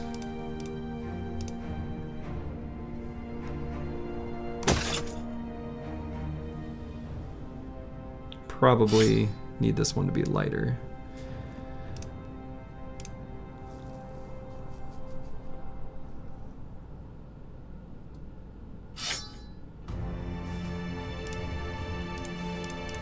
Okay, and we'll need to distribute some throwing weapons.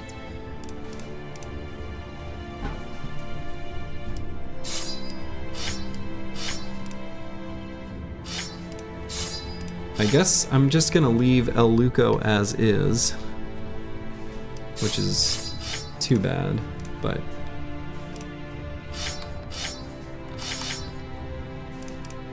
that's okay.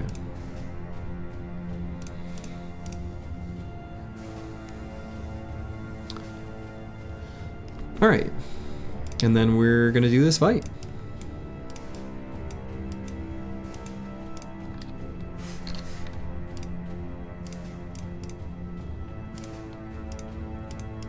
Is this I not capitalized? There.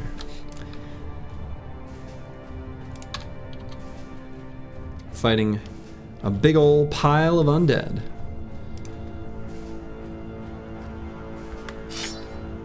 Is this the weapon I want to have on the Terrence Hill? May as well be. Actually, maybe I'll give him a whip. It's probably more value for this fight. That was driving you crazy? Good, me too. Me too.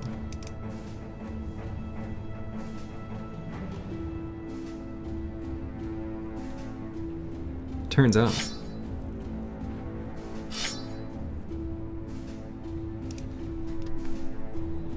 Okay, we'll just have to be mindful of a few of our bros. And make sure that we don't subject them to too many attacks by too many enemies. There are a lot here. 18. Not a small number.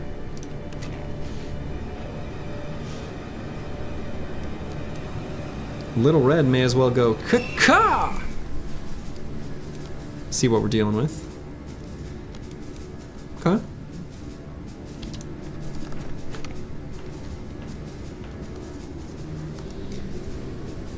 As often is the case, we're just gonna back these little tookuses up.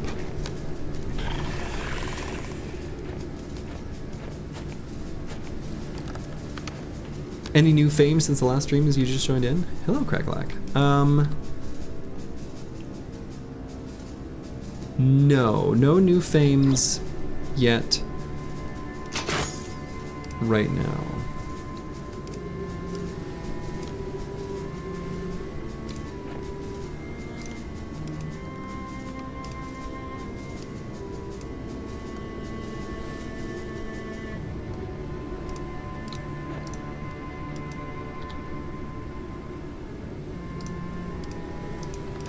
I do need to make sure everyone can back up because I don't have Pathfinder on all quite yet.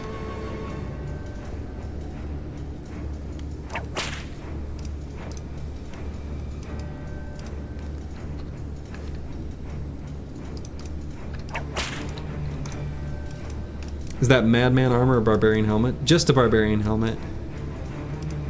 Just a Barbarian helmet.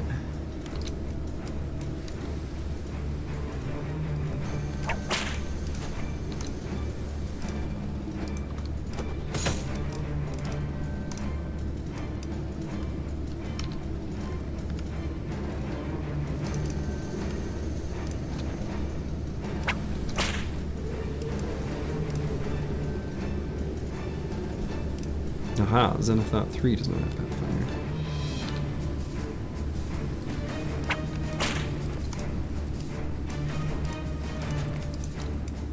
You haven't missed the Madman fight? Yeah, no. We did do a little bit of exploration through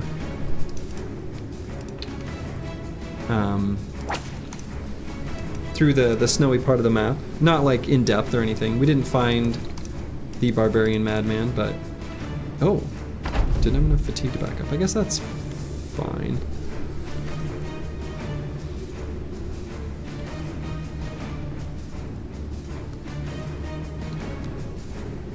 So we're gonna wait on most bros, but there are a few. Yeah, for example, Turtleback. I've got some important whip cracking to do, and he'll just go and do it now.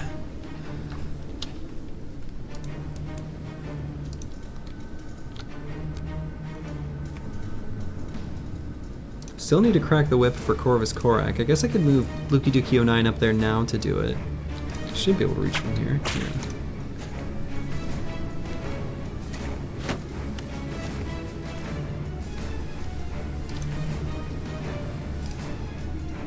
Let's move Warner up so that there's melee contact so the rest of them run up.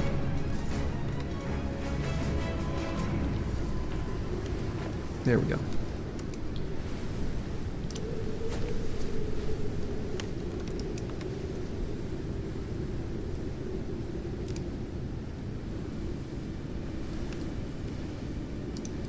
Am I gonna put Corvus Korak in Miasma? I don't love it, I don't hate it. I guess I'll see where these... Okay. I guess I can. Now that I didn't want them all to concentrate up here and then have Corvus Korak standing here, but since they went to the sort of center part of the formation, I'm comfortable moving him forward. Alright. Don't need to whip down here on the bottom, so we'll go ahead and put a dog down on top.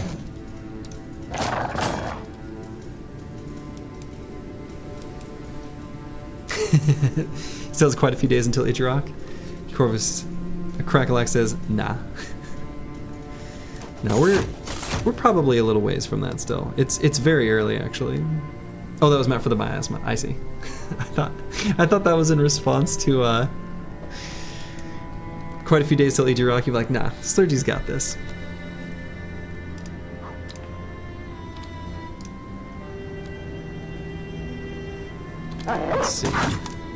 Can move Mortimer Drock down, so...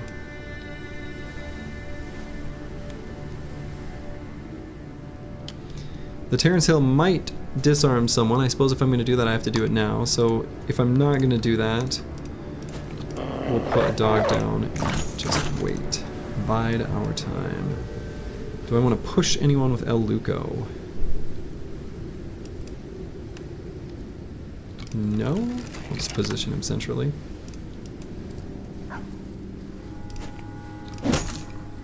Kachok.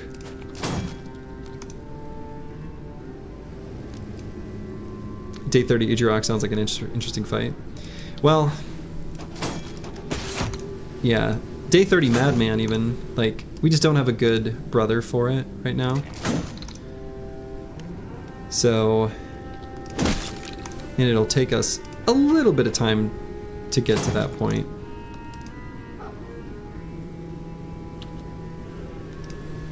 Okay, I guess we're gonna swap weapons there. Alright, we're gonna put Corvus Correct here and give that guy a whack.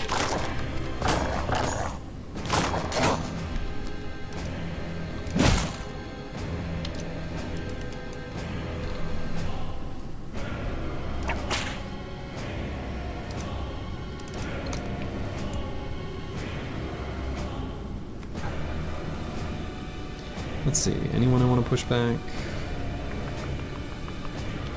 Maybe, but not right now.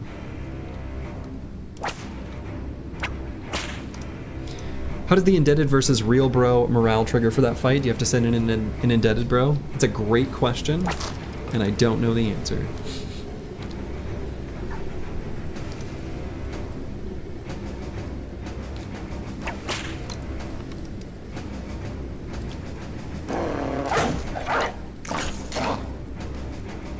Are any of the ancient undead weapons decent to get besides the pike? Yeah, the Crypt Cleaver is fine. The Rompia, the like two-handed sword, is also fine. They're kind of like good tempo weapons. They're not like great late game. The War Scythe can be handy. This thing that this guy's got. I like using those, but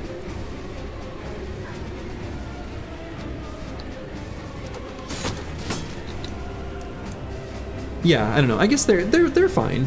Like, I was gonna say other than that, not really, but I listed most of the weapons, other than the one-handers.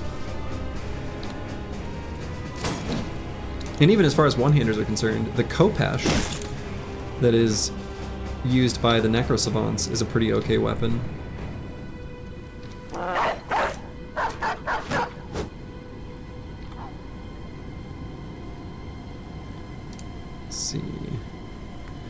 We don't have anyone that can crack the whip on Ball and Stalin, do we? Oh, shoot.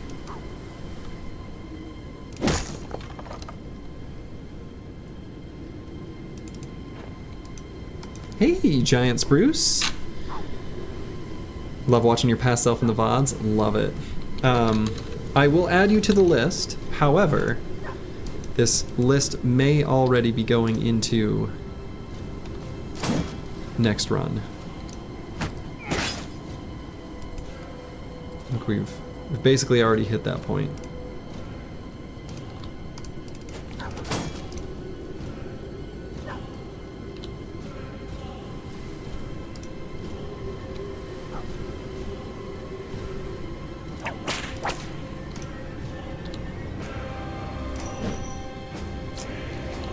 Shoot.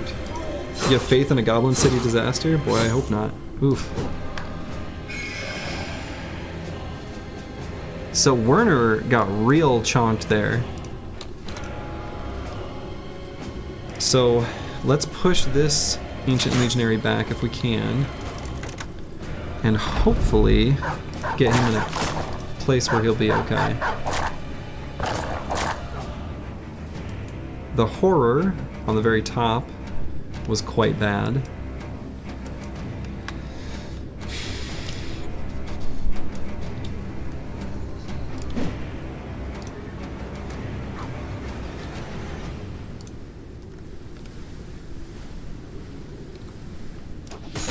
Suppose we gotta get all the damage there we can.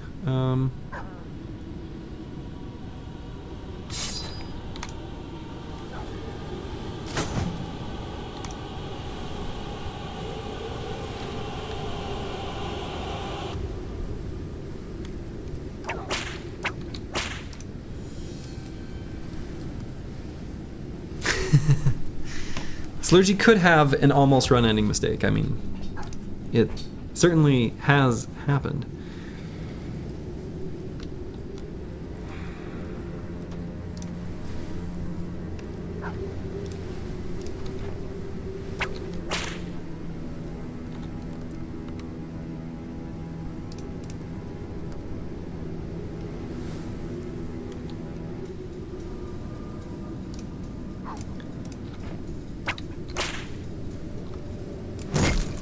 Okay, that'll get Werner the opportunity to back up, so that'll be good. We can have Mortimer Drock fill in that spot. Probably that's smarter instead of Botanist here.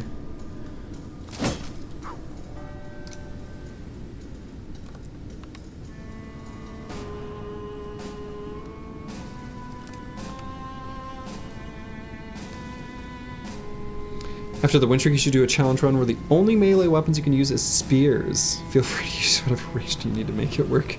Oh boy. That would be pretty challenging. Spears in isolation are pretty bad.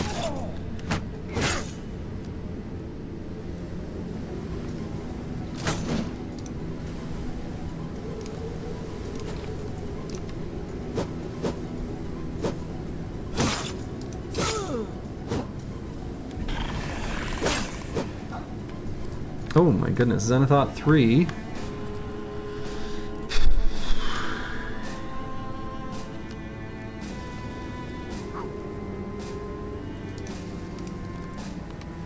Let's back Werner up and then whip someone for next turn. I guess here.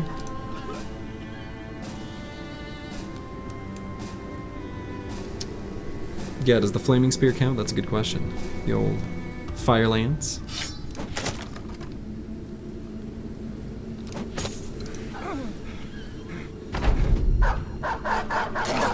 Okay, I will hopefully be able to rally Xenothought 3, but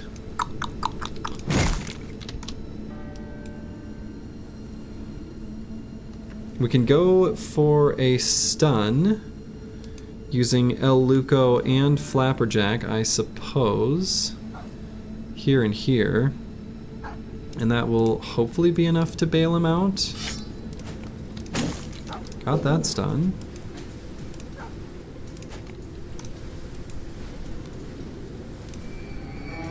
Could not rally successfully, so now it is truly up to Flapperjack, and I guess Corvus Korak, yeah, he's going behind him in the turn order. But we can move closer to make his escape route take more AP, and thus he'll make fewer escape attempts.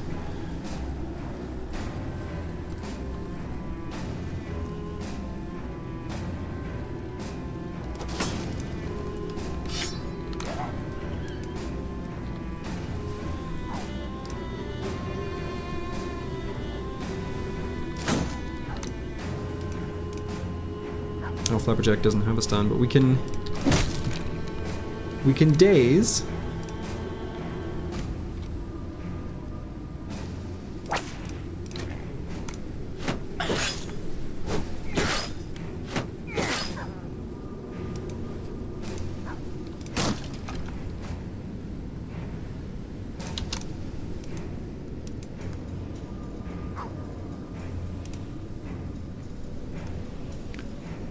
Yeah, the Firelance cannot spear wall.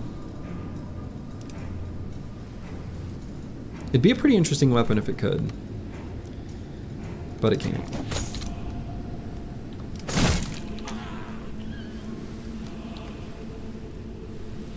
I guess I still go for this attack on Corvus Korak.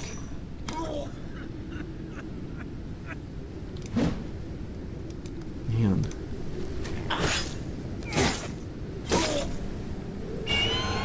El Luco to fleeing. Got chonked in the head a couple times in a row. Not anymore.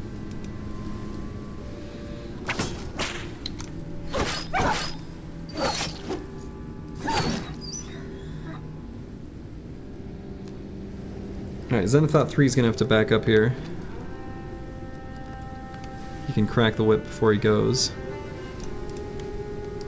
Go ahead and do it there, I guess.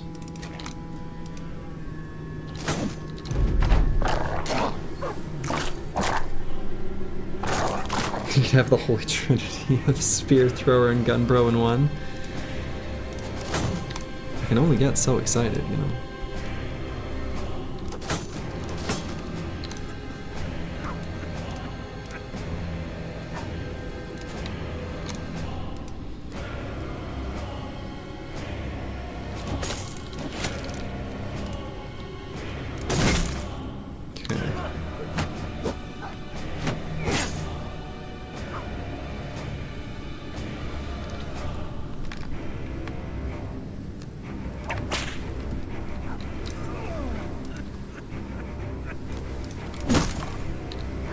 Finally.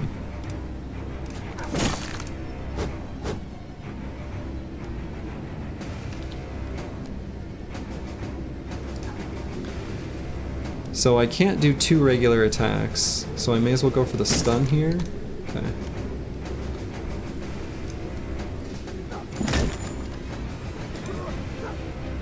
Corvus Korak has been sitting in the miasma and is nearly lost his full health pool while sitting in it.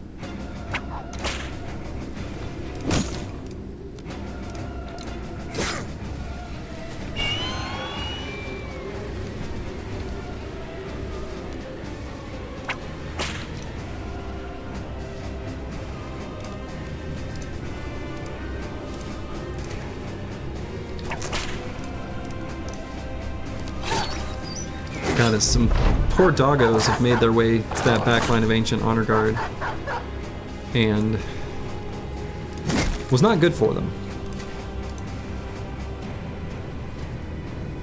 So you were invited to play a D&D game that your buddy was in. He was a mismash of Forgotten Realms and some really odd mechanics.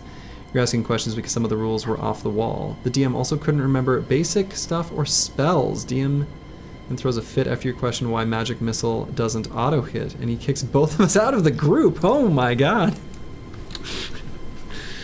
Yikes. I mean, it sounds to me, you know, sometimes when those things happen early in a campaign, secretly, that's done you a favor. You know what I mean? You dodged a future bullet, kind of thing.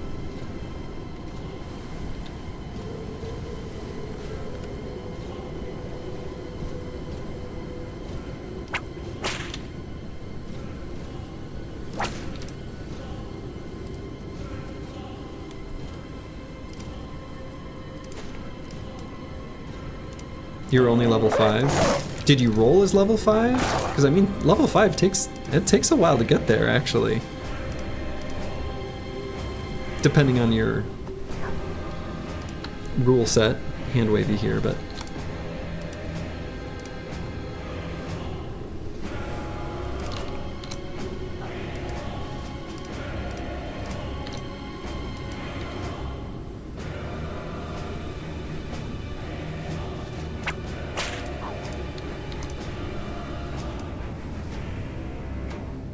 D&D, pretty fun game.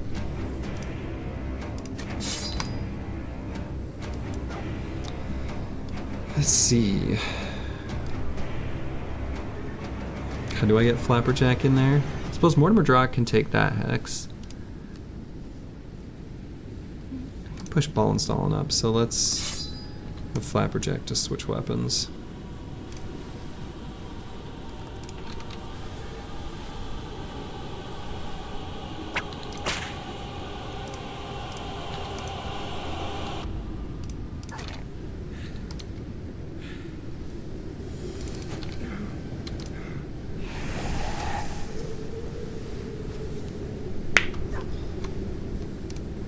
I was gonna say, I've had like a a campaign that's been running for like quite a while, and we're level 3, but we're doing, oh, what's the word for it? There's an official D&D word. It's like signposted. Like, we're not keeping track of experience, like for regular combat or anything like that.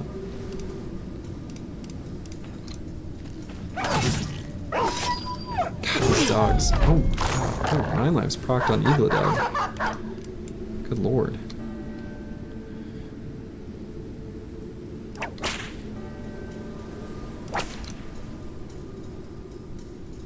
He'll have the opportunity to back up, but still.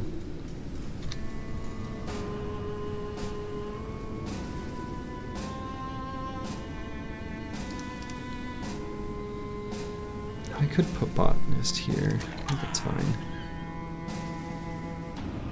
God, do I do anything with Schrodinger? It feels so risky to do so. Yeah, story leveling. There's a word for it.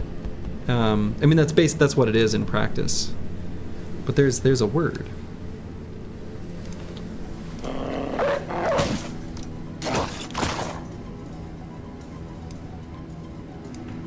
Achievement leveling. That wasn't the word used either. I mean, those are basically all correct, but I never thought the cleanup would be scarier than the real fight. God, it's so true. Yeah, the cleanup here has been... Well, this is where all the ancient honor guards were, right? So...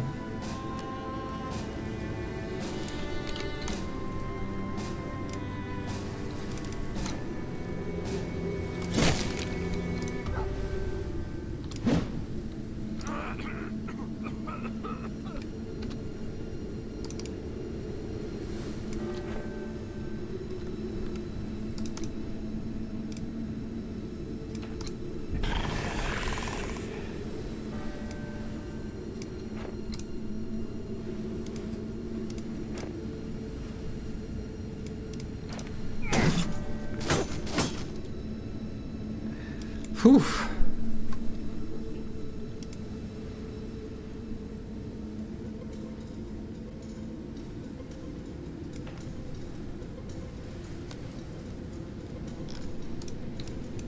Only found the watermill so far? I believe so. I believe that's correct.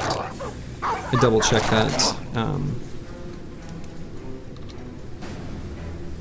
earlier today. I didn't double check that I'd only found the watermill, but I double checked the legendary command. And it matches what I believe is true.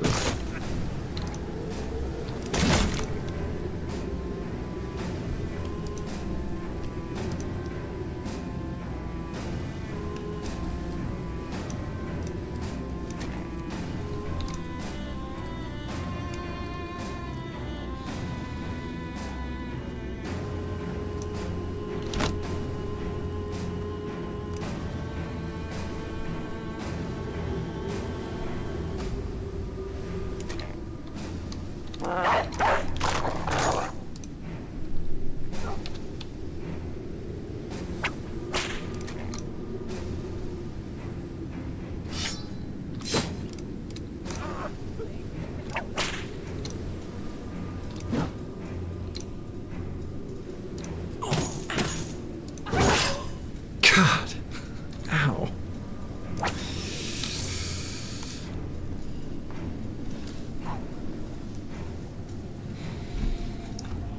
Yeah, no, I didn't find anything else today.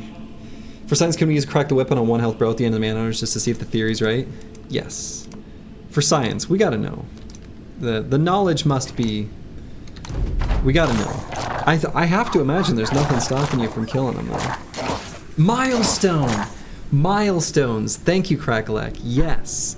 That's it. That's the word.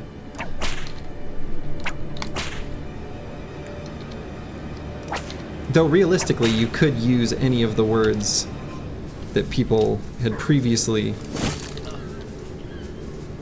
been using to describe it, of course. Those all essentially say the same thing.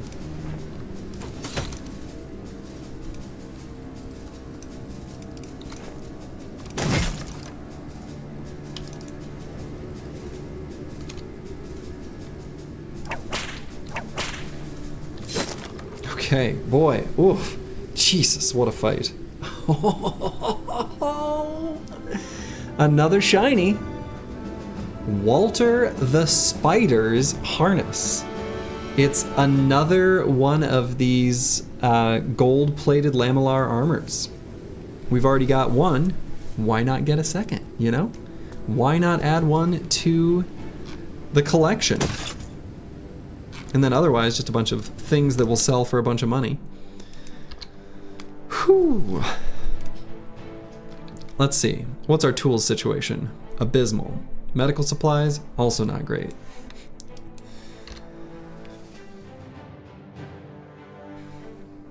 Yeah, I'm willing to bet that Battle Brothers lets you kill a bro, no questions asked. Absolutely. The game, it's not gonna have a pop-up and be like, wait, wait, wait! This could be lethal. Are you sure you want to do this attack? It's like, you click the button. Okay. Lovely. How does it compare to the other one? It is heavier and slightly more durability. Cool. Very pretty anti-spear technology. Yes. Armor. The anti-spear technology. Okay. So this 190 helmet, I can probably just let go and replace with a 180. Sure. In fact, we can toss more 160 and 180 helmets on. I feel pretty good about any of them.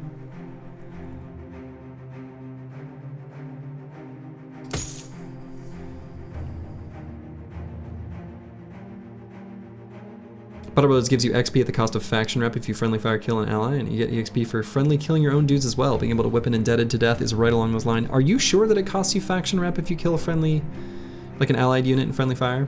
I don't think it does. That wasn't something I was aware of anyway.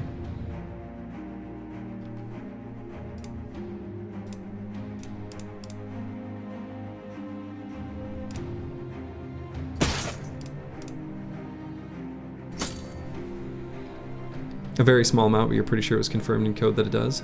Huh.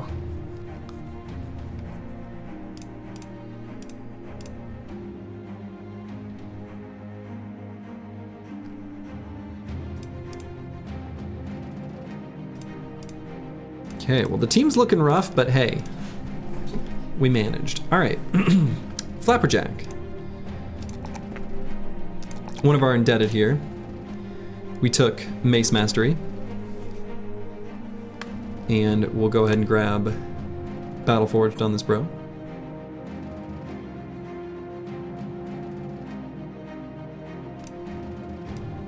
It's gonna be another one of our chonky frontline indebted.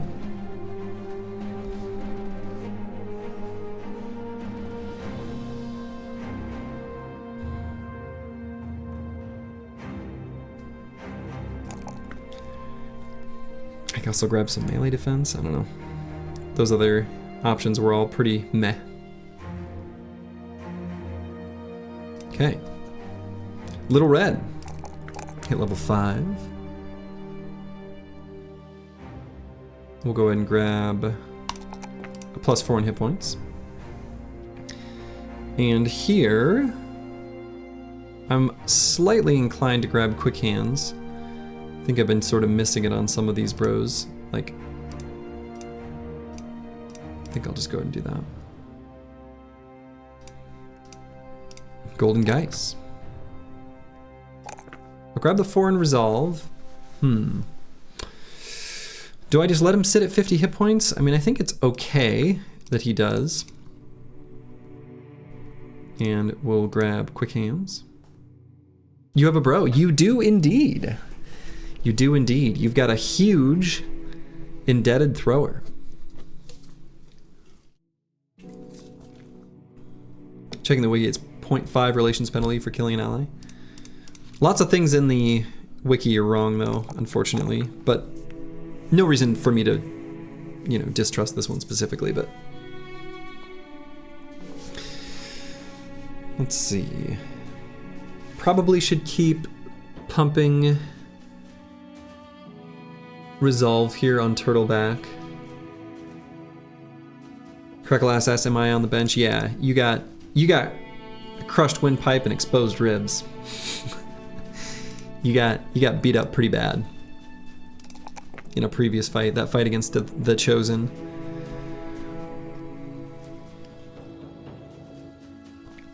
One of those chosen was pretty mean with this big ol' bonkin' two-hander. I was getting injured.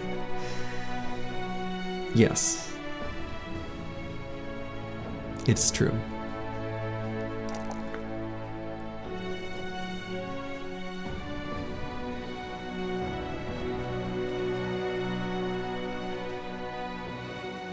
Does it matter the level of relationship with the faction?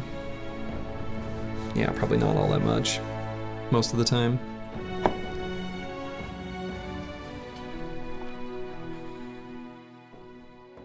Deciding whether to grab the 4 in hit points or 4 in resolve.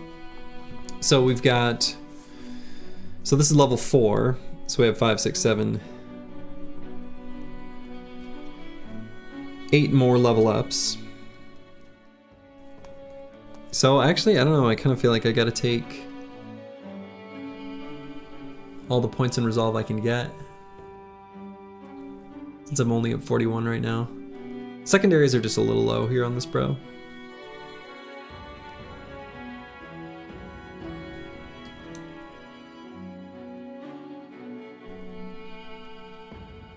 HP and resolve? No, we're definitely leveling fatigue, 100%.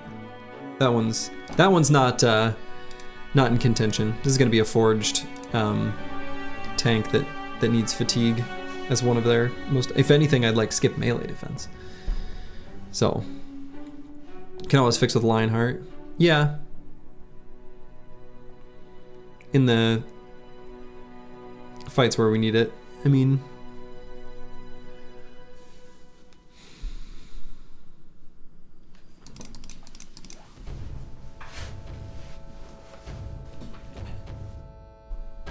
Melee? No, definitely not melee attack.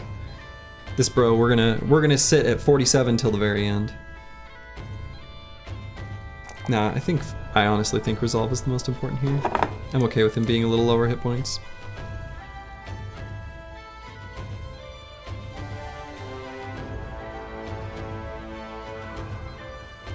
Yeah, we're definitely gonna be grabbing Fort and Lone Wolf. This is gonna be the ISO tank for mono. So those are already going to be things that we're taking in the end anyway. So we're going to throw Shield Expert on him now. Could put heavy armor on him even. Heavier. We'll throw like this thing on him, and then we'll move the Assassin's Robe over to a nimble brother. I suppose all our... We'll just put it here, whatever.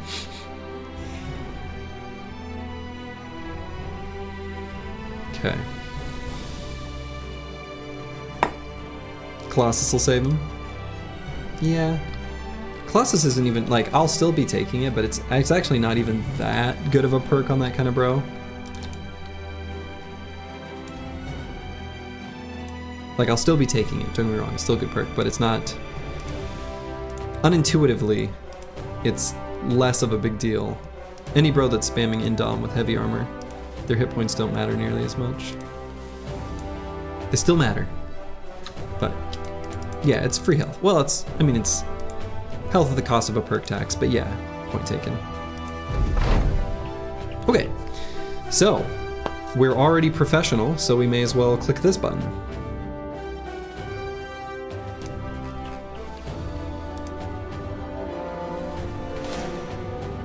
Alright, small camp of orcs. We can probably do a small camp of orcs. Let's reconfigure some of our weapons and set up.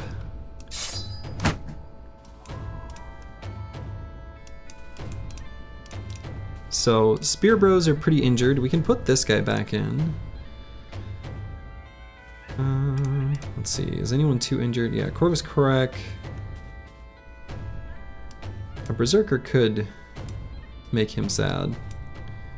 So let's pull him out. Where's our other...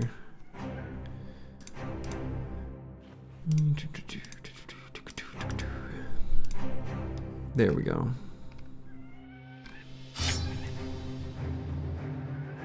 The Terrence Hill. We'll go in here.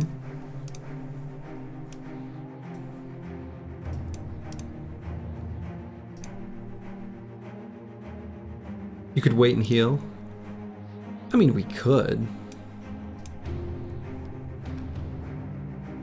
But we don't need to.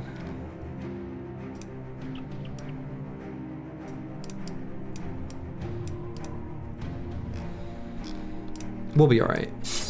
Trust me.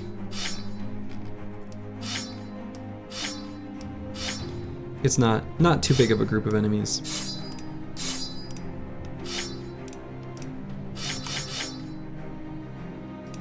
It's a fancy looking shield.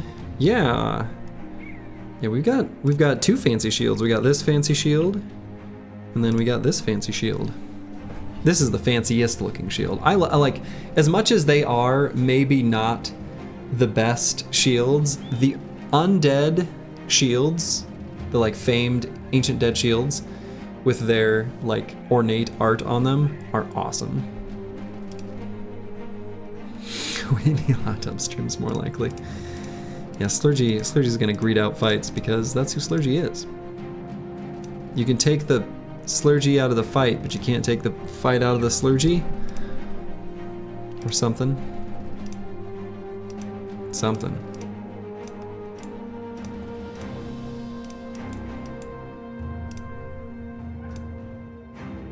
That art is great, yeah. This art is just great.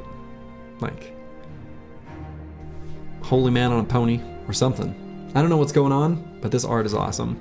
I mean, all of the art on the famed undead shields is like really cool.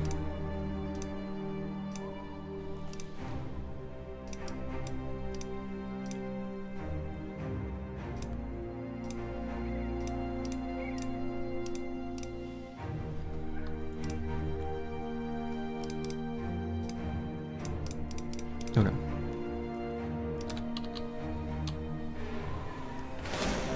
Get out of here, Orkion.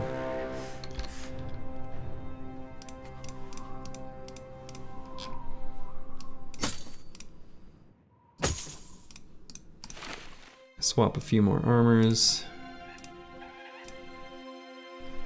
Probably should do something about this, huh?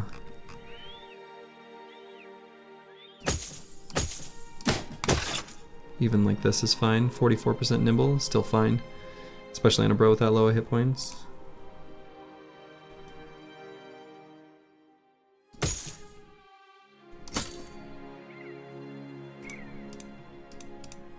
Yeah, that fight was rough for hit point and armor values.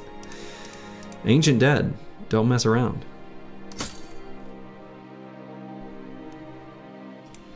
Your HP? Yeah.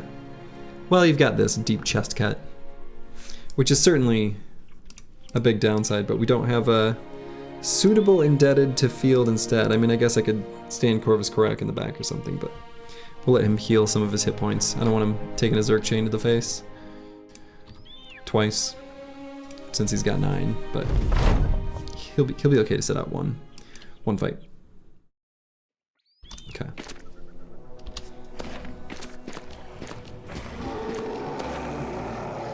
This is where Slurgy puts you in a questionable position and accidentally kills you.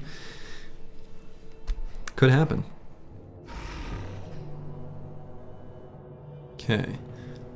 So we'll get XJI 7 here to hold off the bottom, the Terrence Hill top to hold off the top, and then we'll let them filter their way in through the center. I think that's how this is gonna go.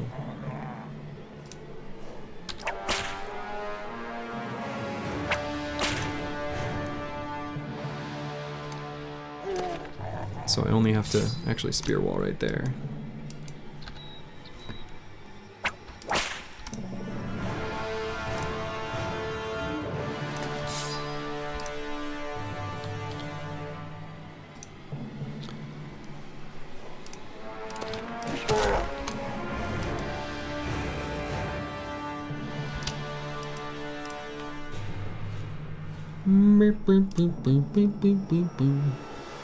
Could put Mortimer Drock here.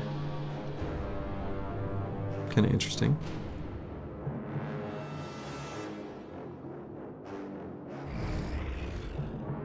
If this Berserker wants to go to that hex, that's certain death for him, so sure.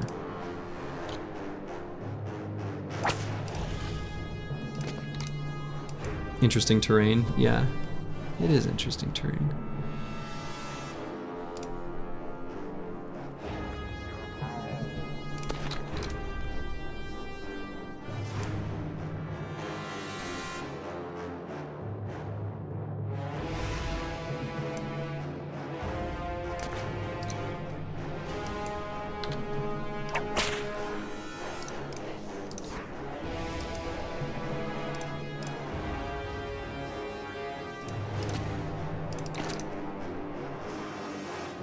Little red, we need to swap their weapon.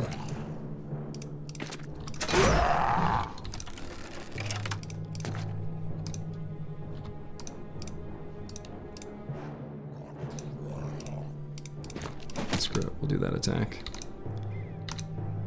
And we'll just bring Eagledub up to like here.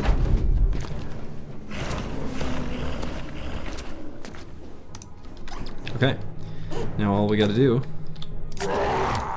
is just destroy the fools. What? You can't do that, Mr. Orc Young. That's cheating. You can't make me miss my attacks that are supposed to hit.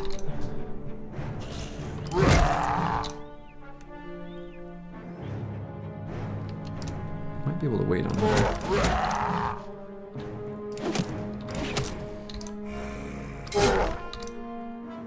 I pity the fool. Try again, Mr. Orc Young.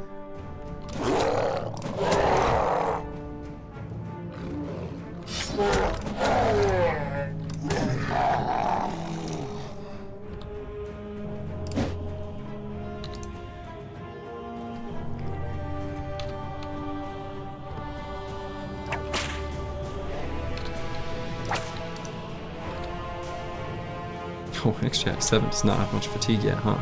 Whoa! And no spear mastery. Whoopsie. Does he even have 9 yet? He does.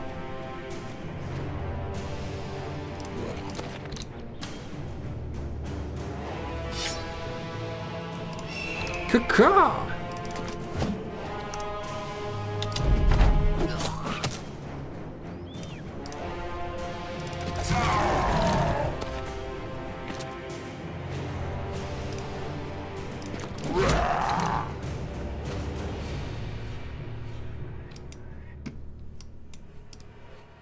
Level 2 bro, meet large orc with man splitter. They gotta learn somehow.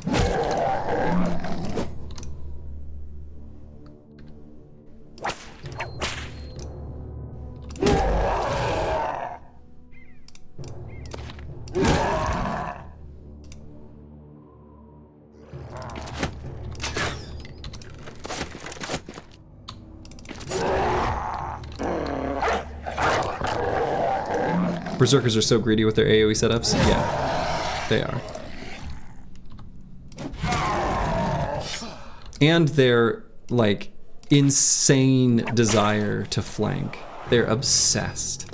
They're obsessed with achieving a flank. To their own detriment, of course.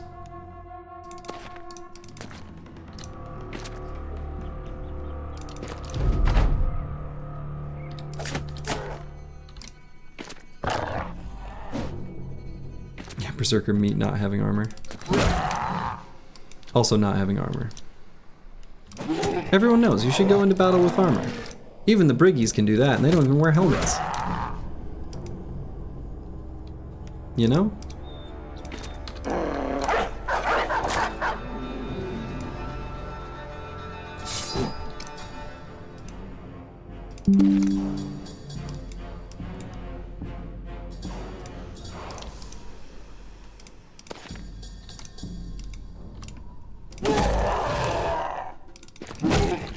Okay.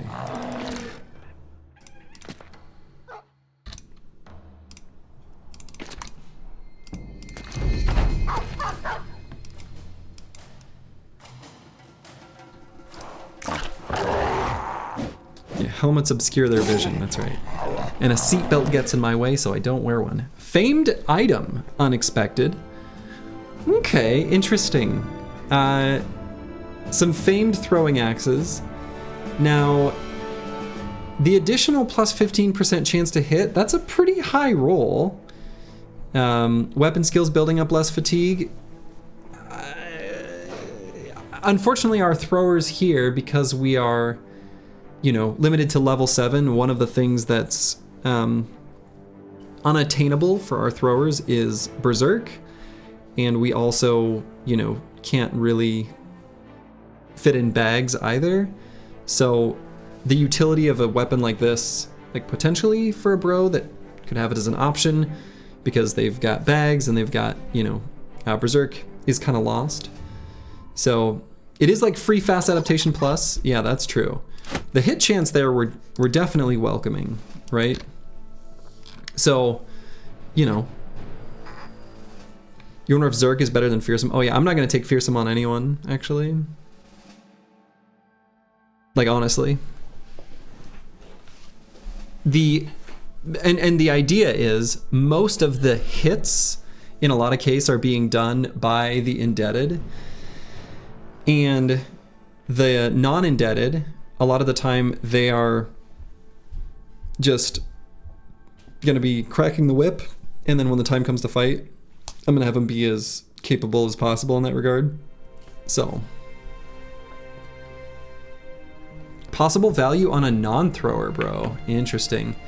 Possible value on a non-thrower, bro. It's an idea, right? You could put this on like one of the spear bros or something, but yeah.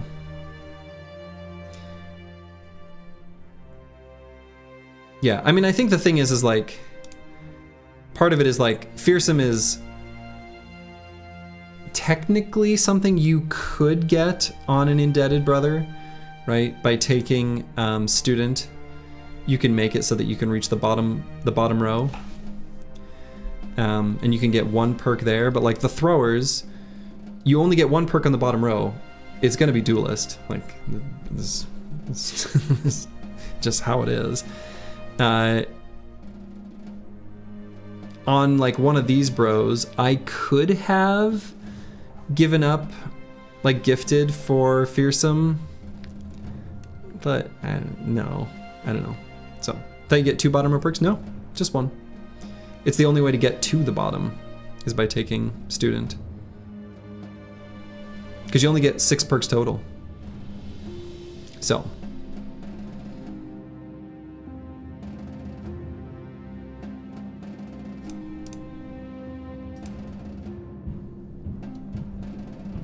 Yeah, I mean, don't get me wrong, I'm a big Fearsome stan, but realistically, I don't think we're going to be taking it on probably anyone this run. I'm like actually like totally serious. I'm not going to take it on a single brother. And it's one of my more taken perks. So.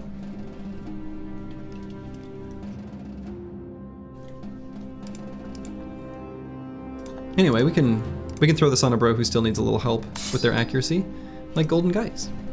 So. Crazy you've cleared 11 scenarios in a row, super impressive. Well, thank you, Trounsy. Soon to be 12. All right, so we gotta fix Little Red's setup. I was hoping I would get a heavy rusty axe from all those Chosen we fought. I can't believe, like, that whole line of Chosen, not a single heavy rusty axe. What a bunch of crap. What a bunch of bollocks, you know?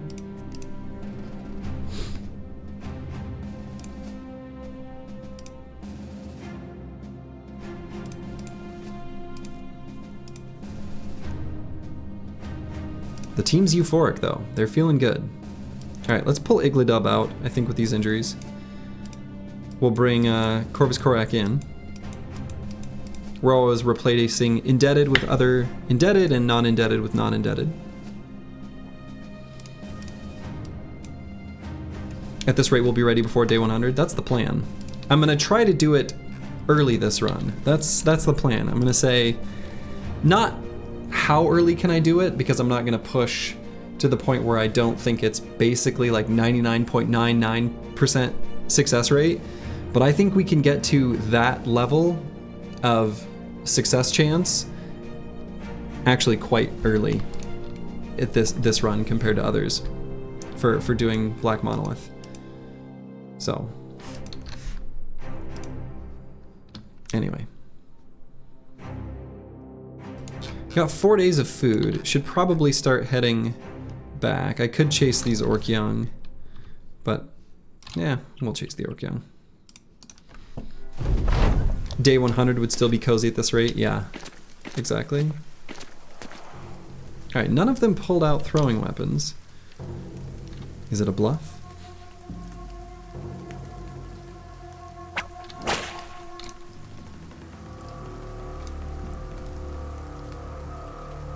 One thing to consider about those axes is if you're going to be throwing axes, you want to be throwing them at the start of the fight, and at the end of the fight you're more likely to be throwing it 3 or 4 tiles, so the hit chance gains additional value there.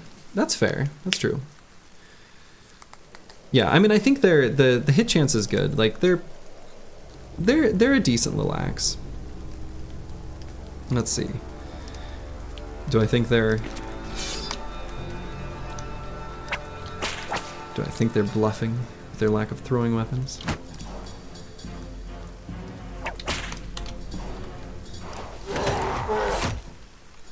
The other thing too, I mean, they do have natural built-in chance to hit head on throwing axes, so you know, that's kind of neat. That's just always true. Nothing special about that weapon, but you would certainly be giving them to a non-ranged bro in, say, library. Yeah, we could totally do that. That would be a valid use. You wonder if Zerk instead of Nimble on an indebted thrower ever makes sense. I'm just a little spooked to do that.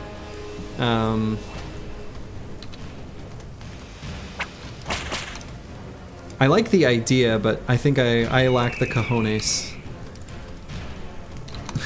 Like, maybe you could make it work, no doubt, but I'm still just too scared.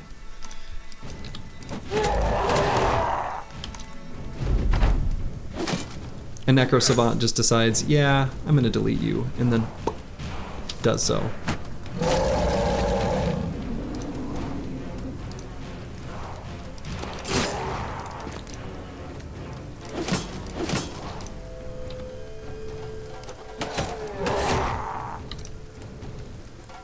Well, the accuracy on the throwing weapon's looking pretty good right now.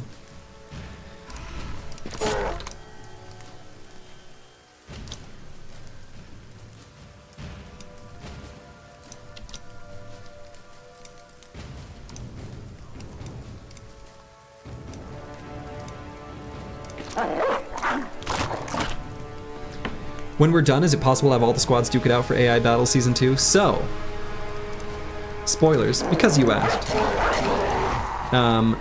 I actually talked with the developer of the mod a little bit about that idea, and he believes it should be possible. Might have to make some modifications to make it, you know, come up with a good way to kind of pull data out of other saves and stuff like that. But it's close to being possible out of the box right now. It's gonna happen. All of the different squads are gonna duke it out in the very end. So the only trick with that is that there are 15. I want to make a proper tournament, right? So we need something that's divisible, a power of 2.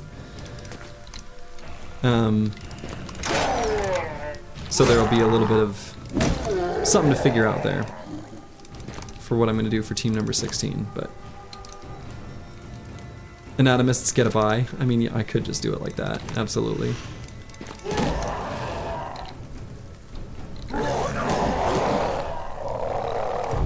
Random roll to see who gets a bye. Yeah, that would work too.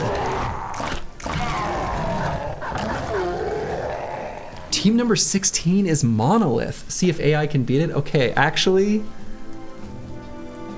yeah, right? Andre, I love that idea. Because AI controlled squad is going to be so much weaker that actually the Monolith team might beat it. If they're all AI controlled, I feel like the Monolith enemies are probably just gonna win. Yeah.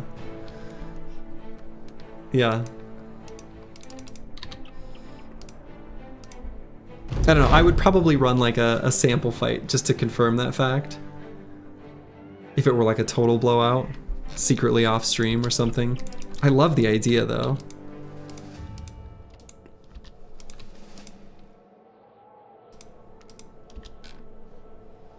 Okay.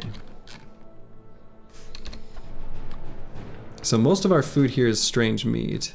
So we can withstand a team going hungry penalty or two because the team's euphoric, but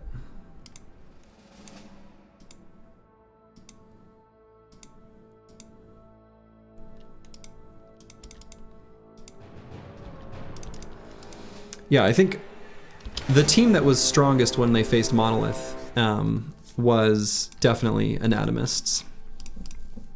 So the team is strong, but we can't get terribly overconfident. One of these Orc Sea of Tents camps is still not quite within our grasp. We don't have great weapons. We don't have heavy javelins. There's a lot of pieces and tools that we're missing. So unfortunately, gotta skip over that fight. As much as it would be fun to do it. Yeah, I could also take the winner of the last bracket. For sure, could do something like that. So let's see.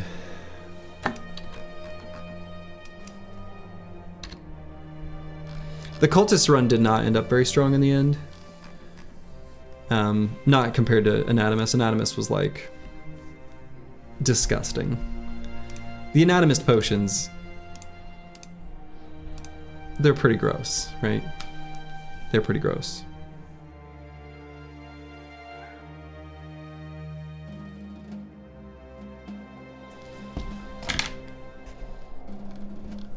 Yeah, in the last one that I did, Special Forces was too strong. I agree. And yeah, Cultists takes a lot longer than 150 days to get super strong. I agree with that. Does Oath Bros side get an active oath? No, probably not.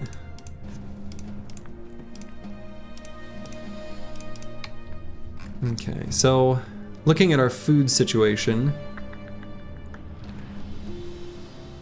I think realistically some of the food numbers are a bit misleading because a bunch of it is strange meat. I can run out of food for a little bit, like I said.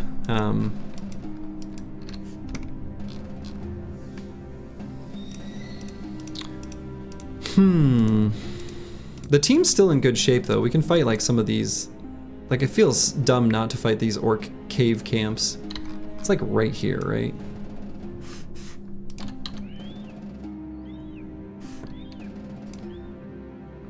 These fights are easy and they can actually have named gear.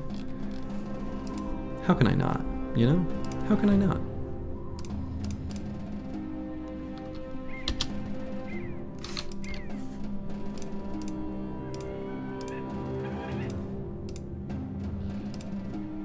Okay, I might want to put the spear bow slightly more centrally.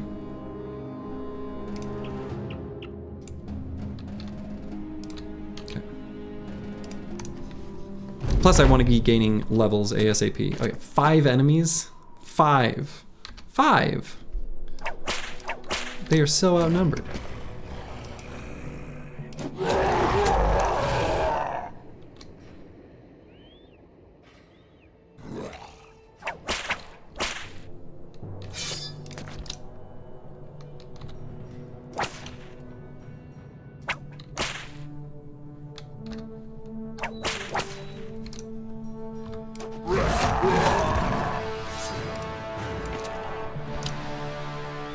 Okay, we'll have to be a little careful with XJI7.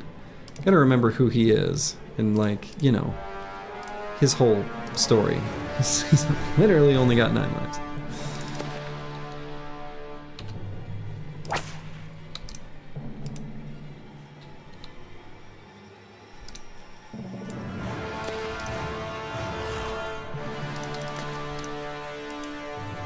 Kaka! There. That's slightly safer. Yeah, I remember who he is. Person needs to click 3 other guys before him. I mean, I was looking at other things, but yeah. I mean.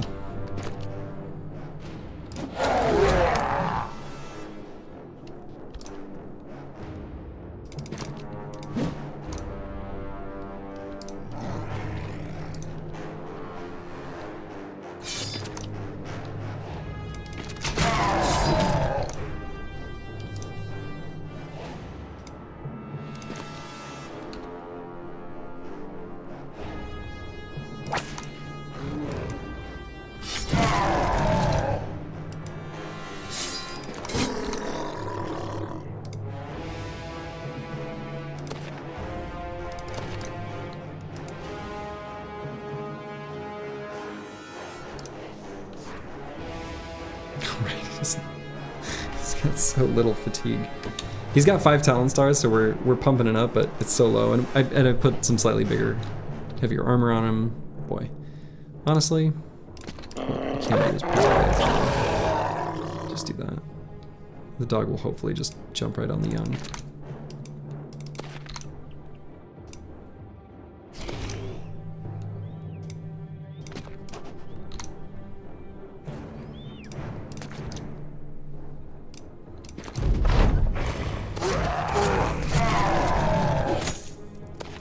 Okay, that works well.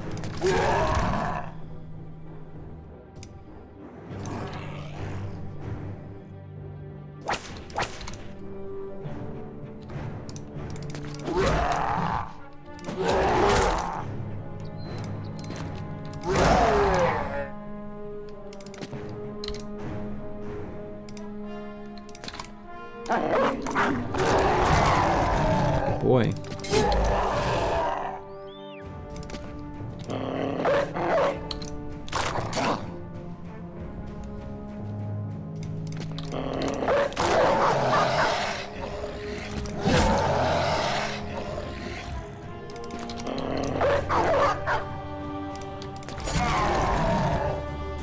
Get him, XGI7. Show him who's boss. Okay. Dang, I was really hoping there'd be a famed there for one of these super easy fights. They are possible. Alright, Zenithot 3. I have question mark as far as like fatigue neutral Chonky Boy or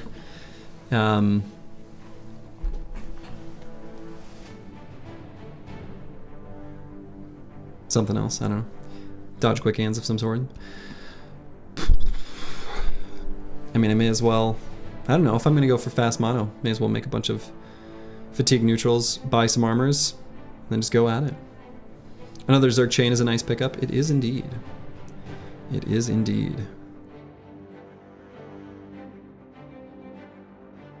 I'm gonna grab Resolve here though. And we'll just keep our lives simple and grab, actually honestly I think I might grab,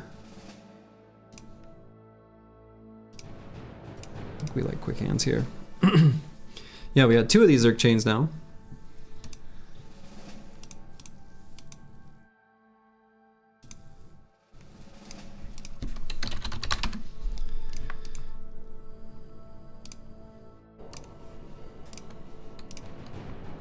I was gonna say kind of what these bros are.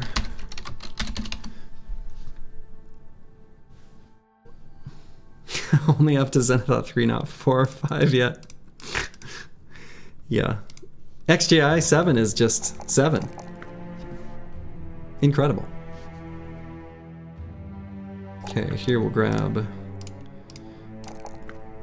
all these stats and don't have to take the 4 in fatigue here. Let's see, because we got 4 levels still. Yeah, we should be okay to grab some other thing. Might just make it Resolve considering he's got Pessimist. Mortimer Drock.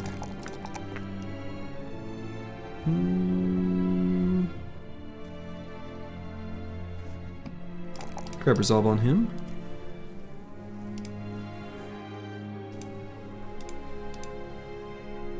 grab Path on him as well for now. A lot of these non-indebted brothers were kind of leveling real similarly.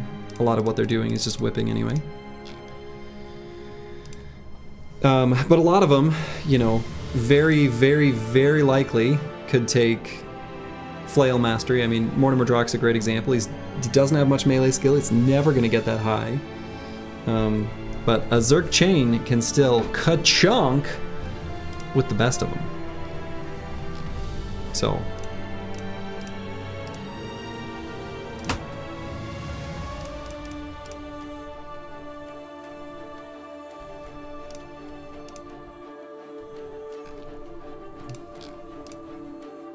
but it's one of those weapons that feels incredibly bad and underwhelming until you take Flail Mastery. Because it kind of is bad and underwhelming until you take Flail Mastery. Makes a huge difference. Okay. Well, let's try to just like scoop through this area of unexplored land as we make our way back towards civilization. The Giant's Pebbles. Again, that's a great name for a region compared to Sharp Rocks. Okay.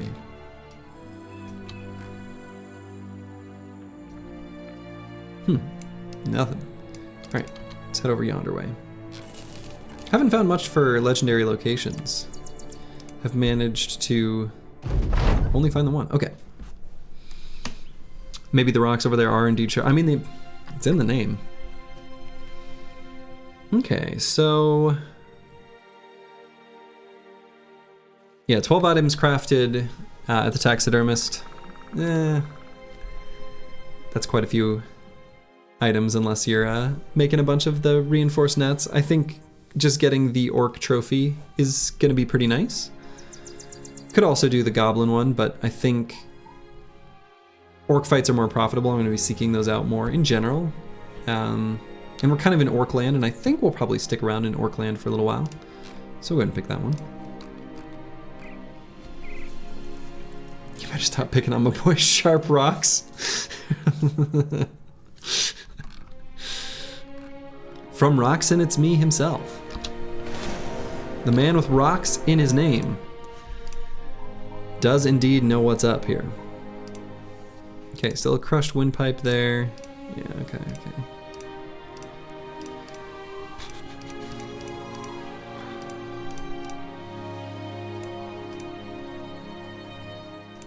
Team's recovering though from all their injuries, so that's nice. Rocks stick together, I must say. Fair. That's good. Rock solidarity, you know? Alright, the Child Snatcher's Cave.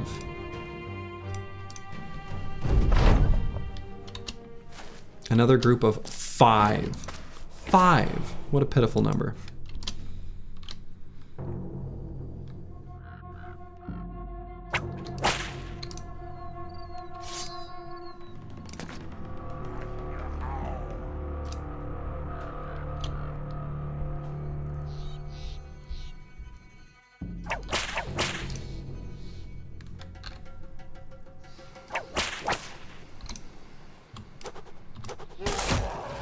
Even with accuracy, you know, we can only get so accurate with our weapons, you know? Remember, we gotta remember who XJI7 is.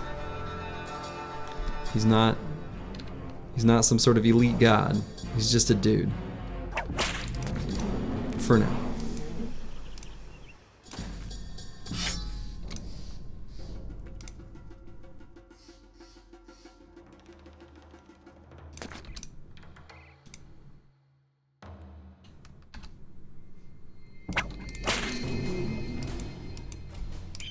Ka!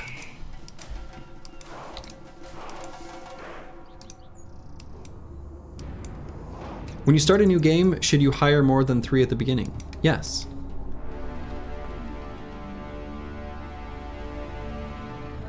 Now, based on the way you phrased the question, I'm not sure whether you're asking, should I hire more than 3, or should I hire beyond my first 3 starting bros of the base origin? The answer either way is still yes.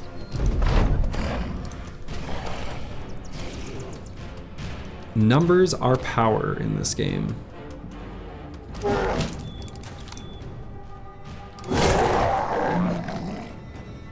Grotesque tree feels a bit rude. You prefer to call it the not conventionally attractive tree. So kind. The tree will never hear your kind words, but it will feel them.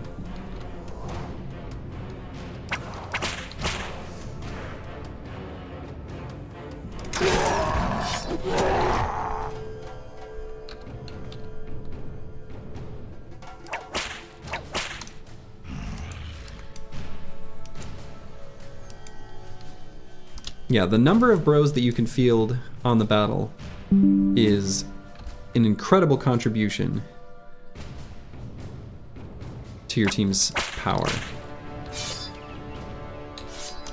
So, getting up to 12 bros quickly is a good way to ensure a smooth campaign. It's hard to manage a large squad. Like, it's difficult to mentally, you know, keep track of everyone, but the benefits are unmistakable.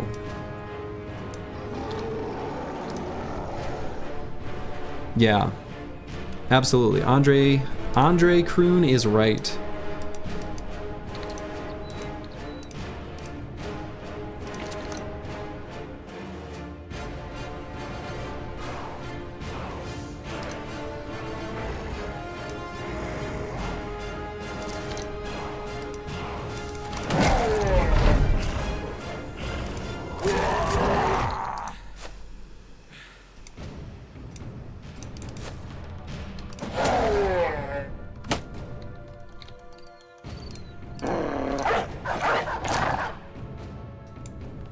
Yeah, what are the best duelist weapons made in heavy javelins?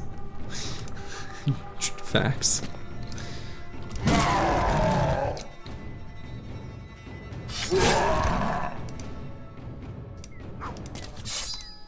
If you're looking for melee weapons, presumably the answer is yes, though sneakily the answer is heavy javelins.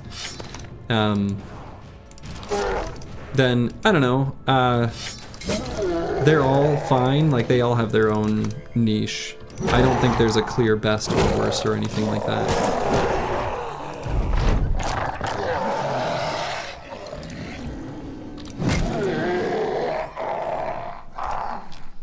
And look at that. I told you these little orc camps can have famed items, and this is a beautiful nimble armor.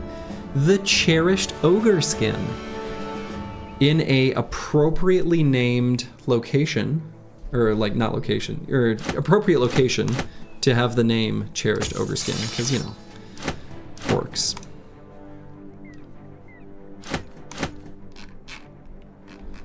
Sweet. You love to see it.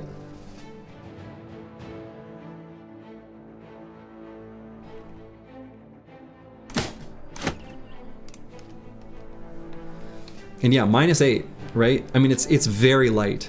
This is an incredible item. Just incredible. One of our frontline spear bros would love to have this on. The Terrence Hill shall have the honor.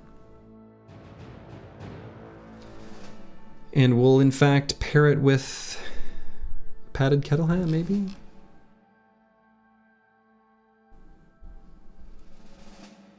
Sure.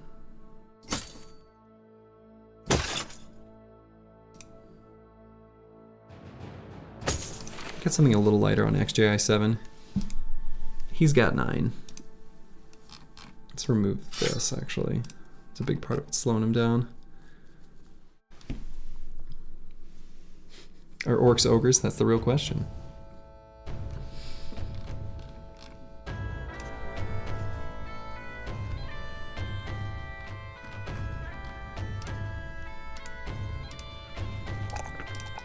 Okay.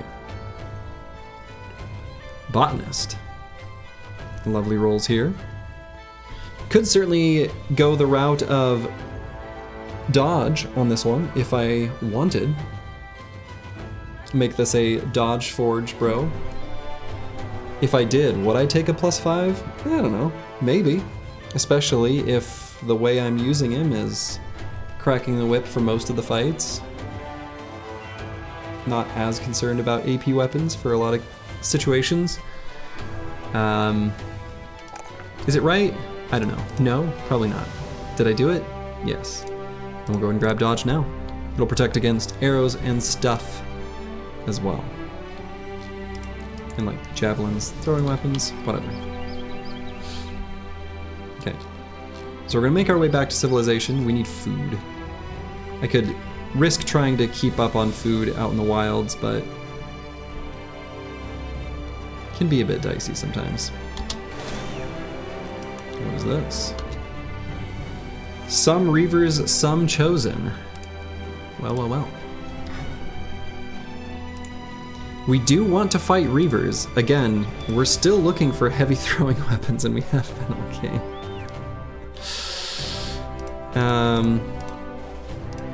I'd really want to go at this with 3 spear bros. I mean, I guess I can do it with 2. I don't love it.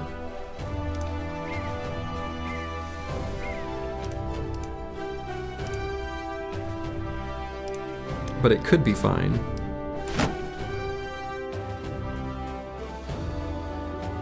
I'll at least double grip this weapon.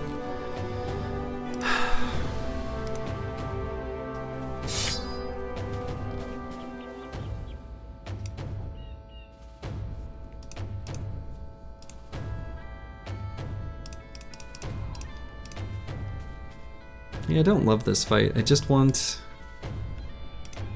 I just want to fight my... I'd want to fight just a little block of Reavers without chosen always being there.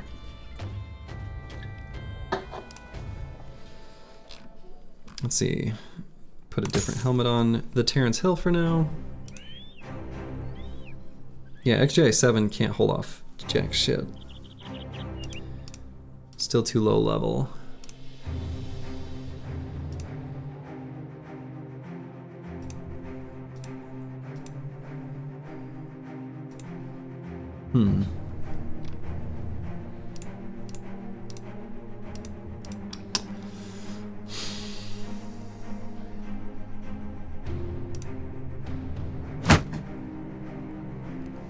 Could do like this for more fatigue. Pull the shield out when the time comes. Considering we don't have Spear Master yet. Don't love it. Nah, I think there's too many throwing weapons going on with the Reavers for me to want to do that.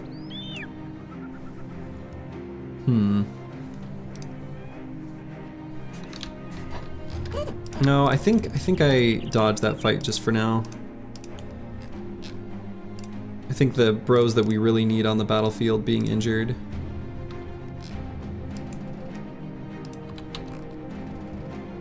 I'll skip it for now.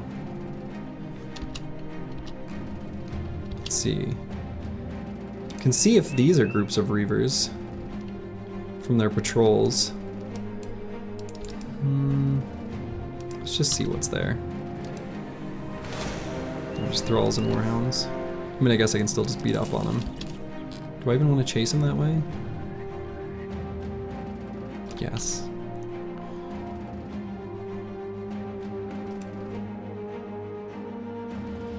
Give me your experience.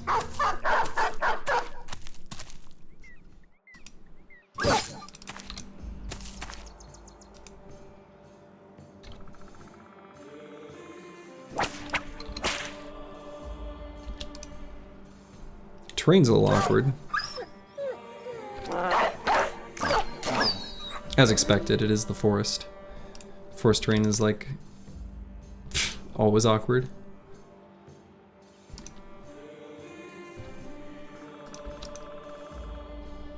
Bit of a weird question, but have you ever lived with roommates? Oh yeah.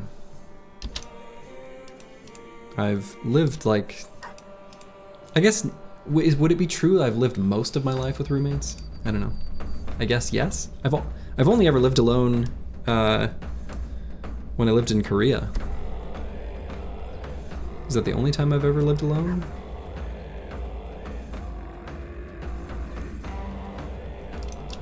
Probably.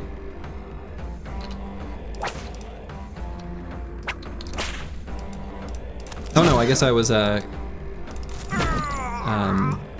learning community coordinator when I was in college, and I got my own dorm room where I didn't have to have a roommate. Oh, surprise boy there.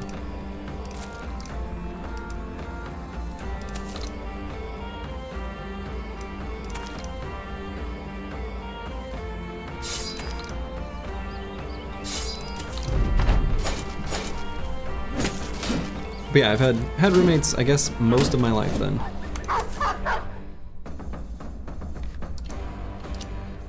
It's weird the first time you have roommates? Yeah. Probably true.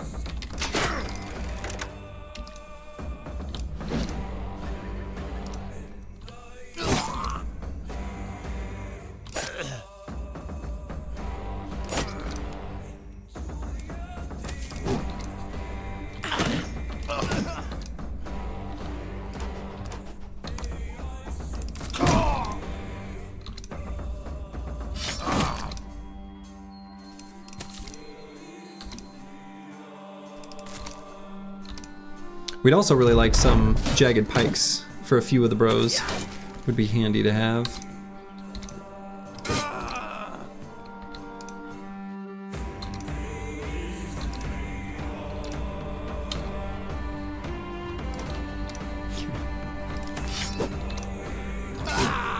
Okay. We fought plenty of enemies with jagged pikes. They just didn't drop their jagged pikes. Such a shame.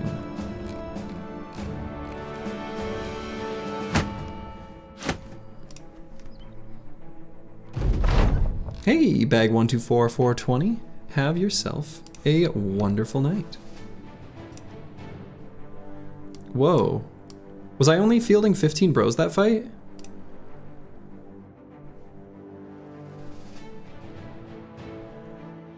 Yeah, I must have been. How long, when did I do that? Yeah, huh. How long have I been fielding 15 bros?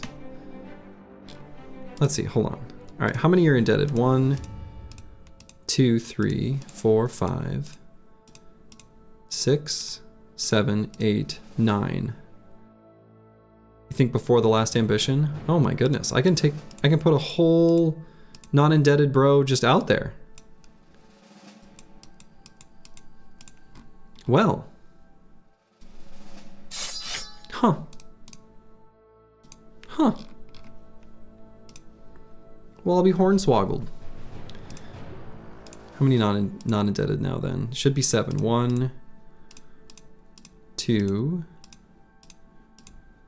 3, 4, 5, 6, 7.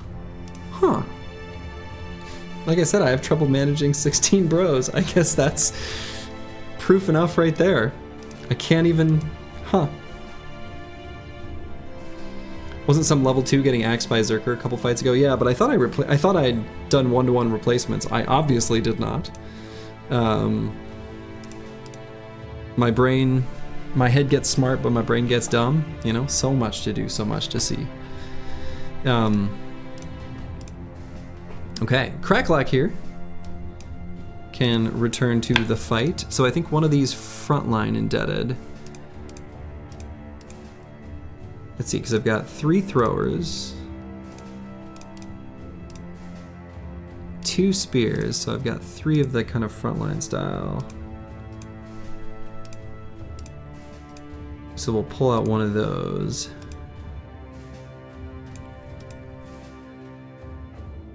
Guess we'll pull Ball and Stalin for now because he's level 7 already. And we'll put Cracklack back in. Crackety-lack.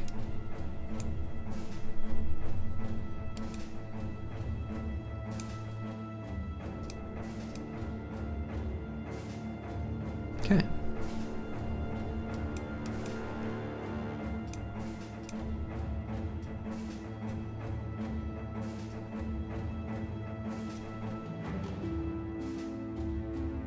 Thor9N, thank you for the subscription. I appreciate that.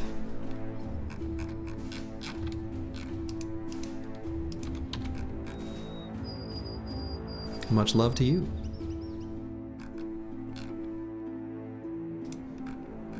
Okay, so let's return to Holmwald. Oh my goodness. I mean, I guess I can fight this.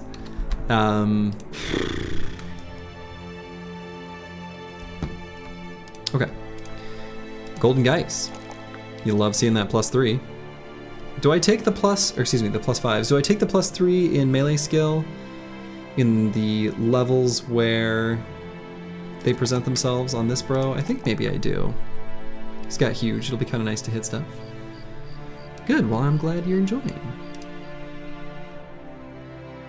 So I'll go ahead and grab, I think, Student. We just want these bros to level up as fast as possible, and we are going to need to take it eventually anyway to get to Duelist. So 3 presents itself every level on that bro. It has. That's true. I was more just thinking like in place of some other stat, but fair. I mean, I guess, you know, we've got these weapons that build up less fatigue. That is kind of nice from the perspective of holding this guy's fatigue back. So he'll probably have these forevermore. The Battleforged Torrent.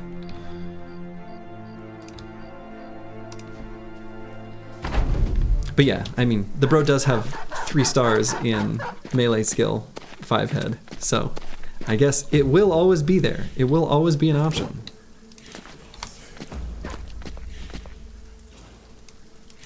Okay, here I think I'm just gonna push forward and blow them up.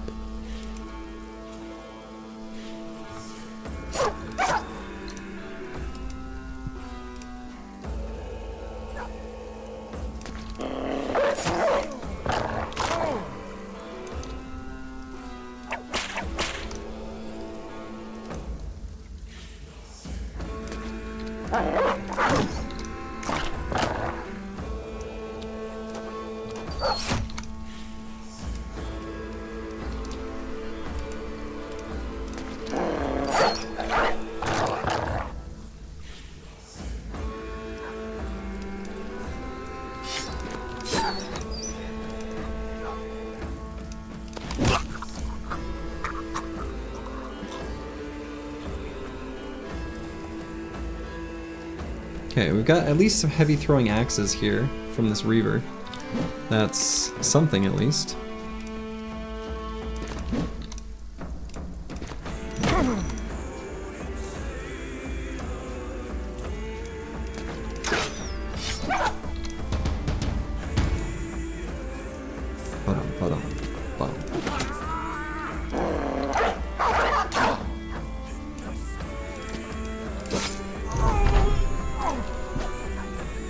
A lot of experience in this game. You love to see it.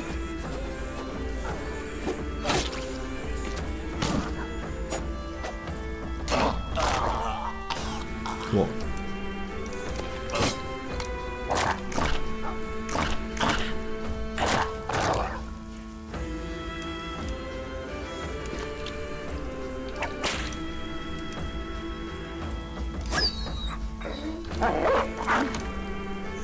Oh, moved too fast. Accidentally forked up the... Oh my god, I did it again.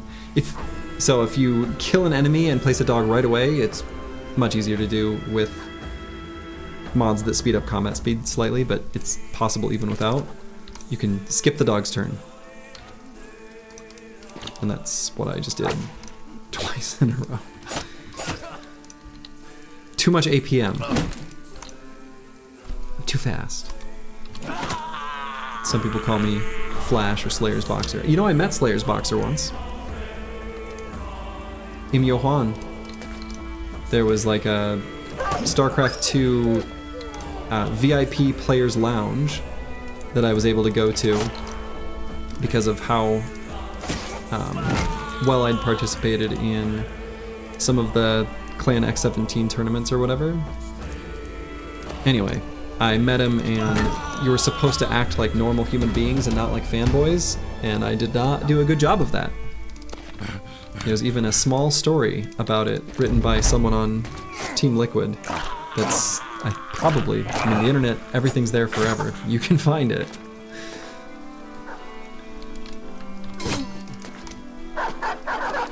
But it's basically like, I don't know what this Slurgy guy was doing, but he was not acting cool. Because I wasn't acting cool. I was acting like a fanboy.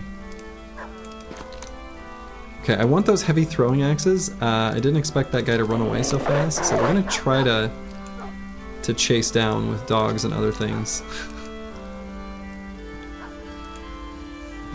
Yeah, the axes are running away, and we can't have that.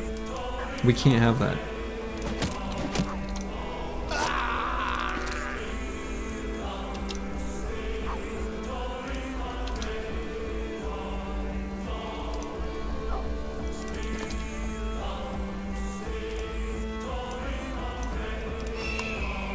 Okay, there's the axes.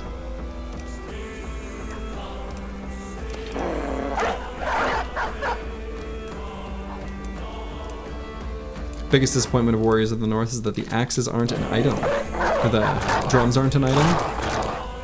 They are in Legends, I'm pretty sure. Anyway, we did manage to pursue successfully that Reaver. Could have had a band with the flute. The flute? You mean the lute? I'm pretty sure they actually, like, yeah, they actually, like, actually are in Legends.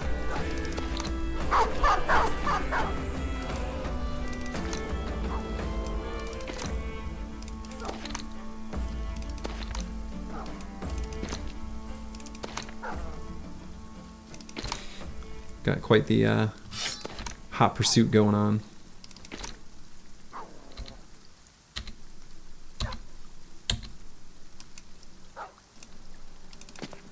Need to give Zenithot 3 a pocket weapon.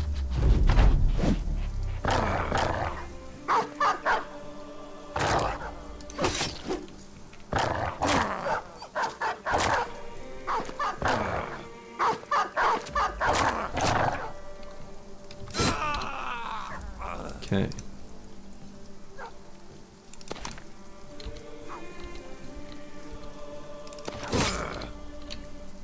Alright, we'll let the dogs finish that guy off. Get him, bogies. Good boy. Alright, we got some heavy throwing axes. That's good. It's still not, you know.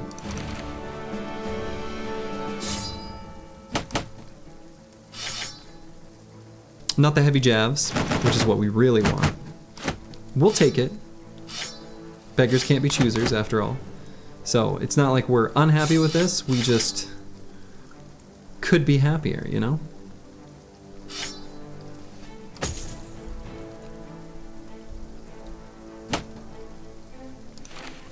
Alright. Take him to the Gilder. Let's take a look at another Indebted. Sigball. Sig by. Did max roll ranged skill at 42. Realistically, you know, as previously mentioned, I've got, essentially my plan is to field 3 frontliney, 3 spear, and 3 throwers most fights. If I had to have a backup of one of those, and so I've got 4 of each on the squad right now. If I had to pick a backup of one of them, I think I'd probably pick the generic frontliner ones, because there's a few fights, like against Ancient Dead, for example, where the spear bros don't pull their weight, but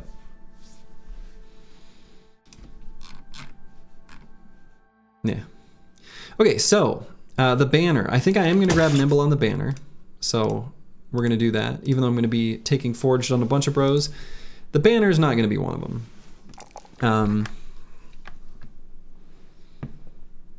Aren't the axes a bit more important in the long term for Monolith, by the way? Oh yeah, I mean, I just mean, yeah, jabs are outweighing it on the value getting there. There's still, even though I'm not speedrunning mono, 150 days is a long time, and I'm gonna do it way before then. Regardless of that, I still care about the jabs a lot more for now.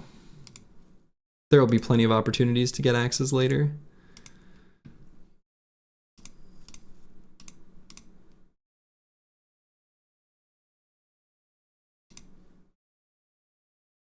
Okay, so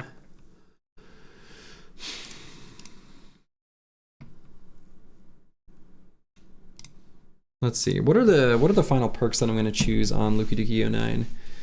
I'll probably want to grab the utility perks, bags and quick hands. I think I like that. Just generally, it's good to have. And since my throwers aren't going to get bags, they aren't going to be able to hold, like, say, smoke bombs, things like that. So if I'm going to build them that way, if I choose bags and quick hands,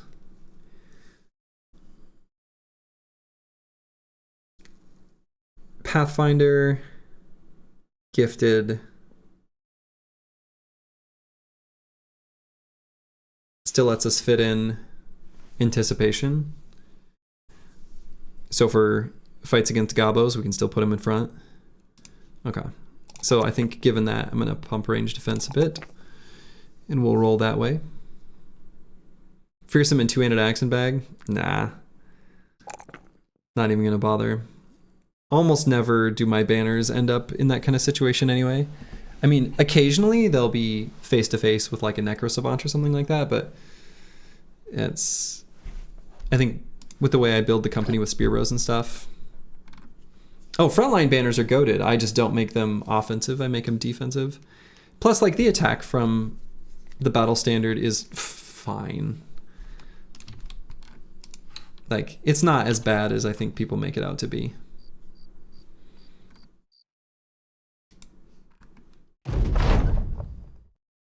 Luki Duki 09 suffers pierced leg muscles.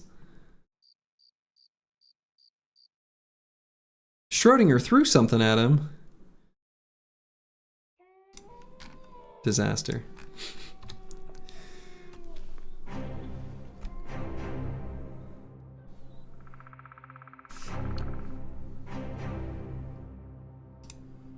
Alright, so we're back to civilization.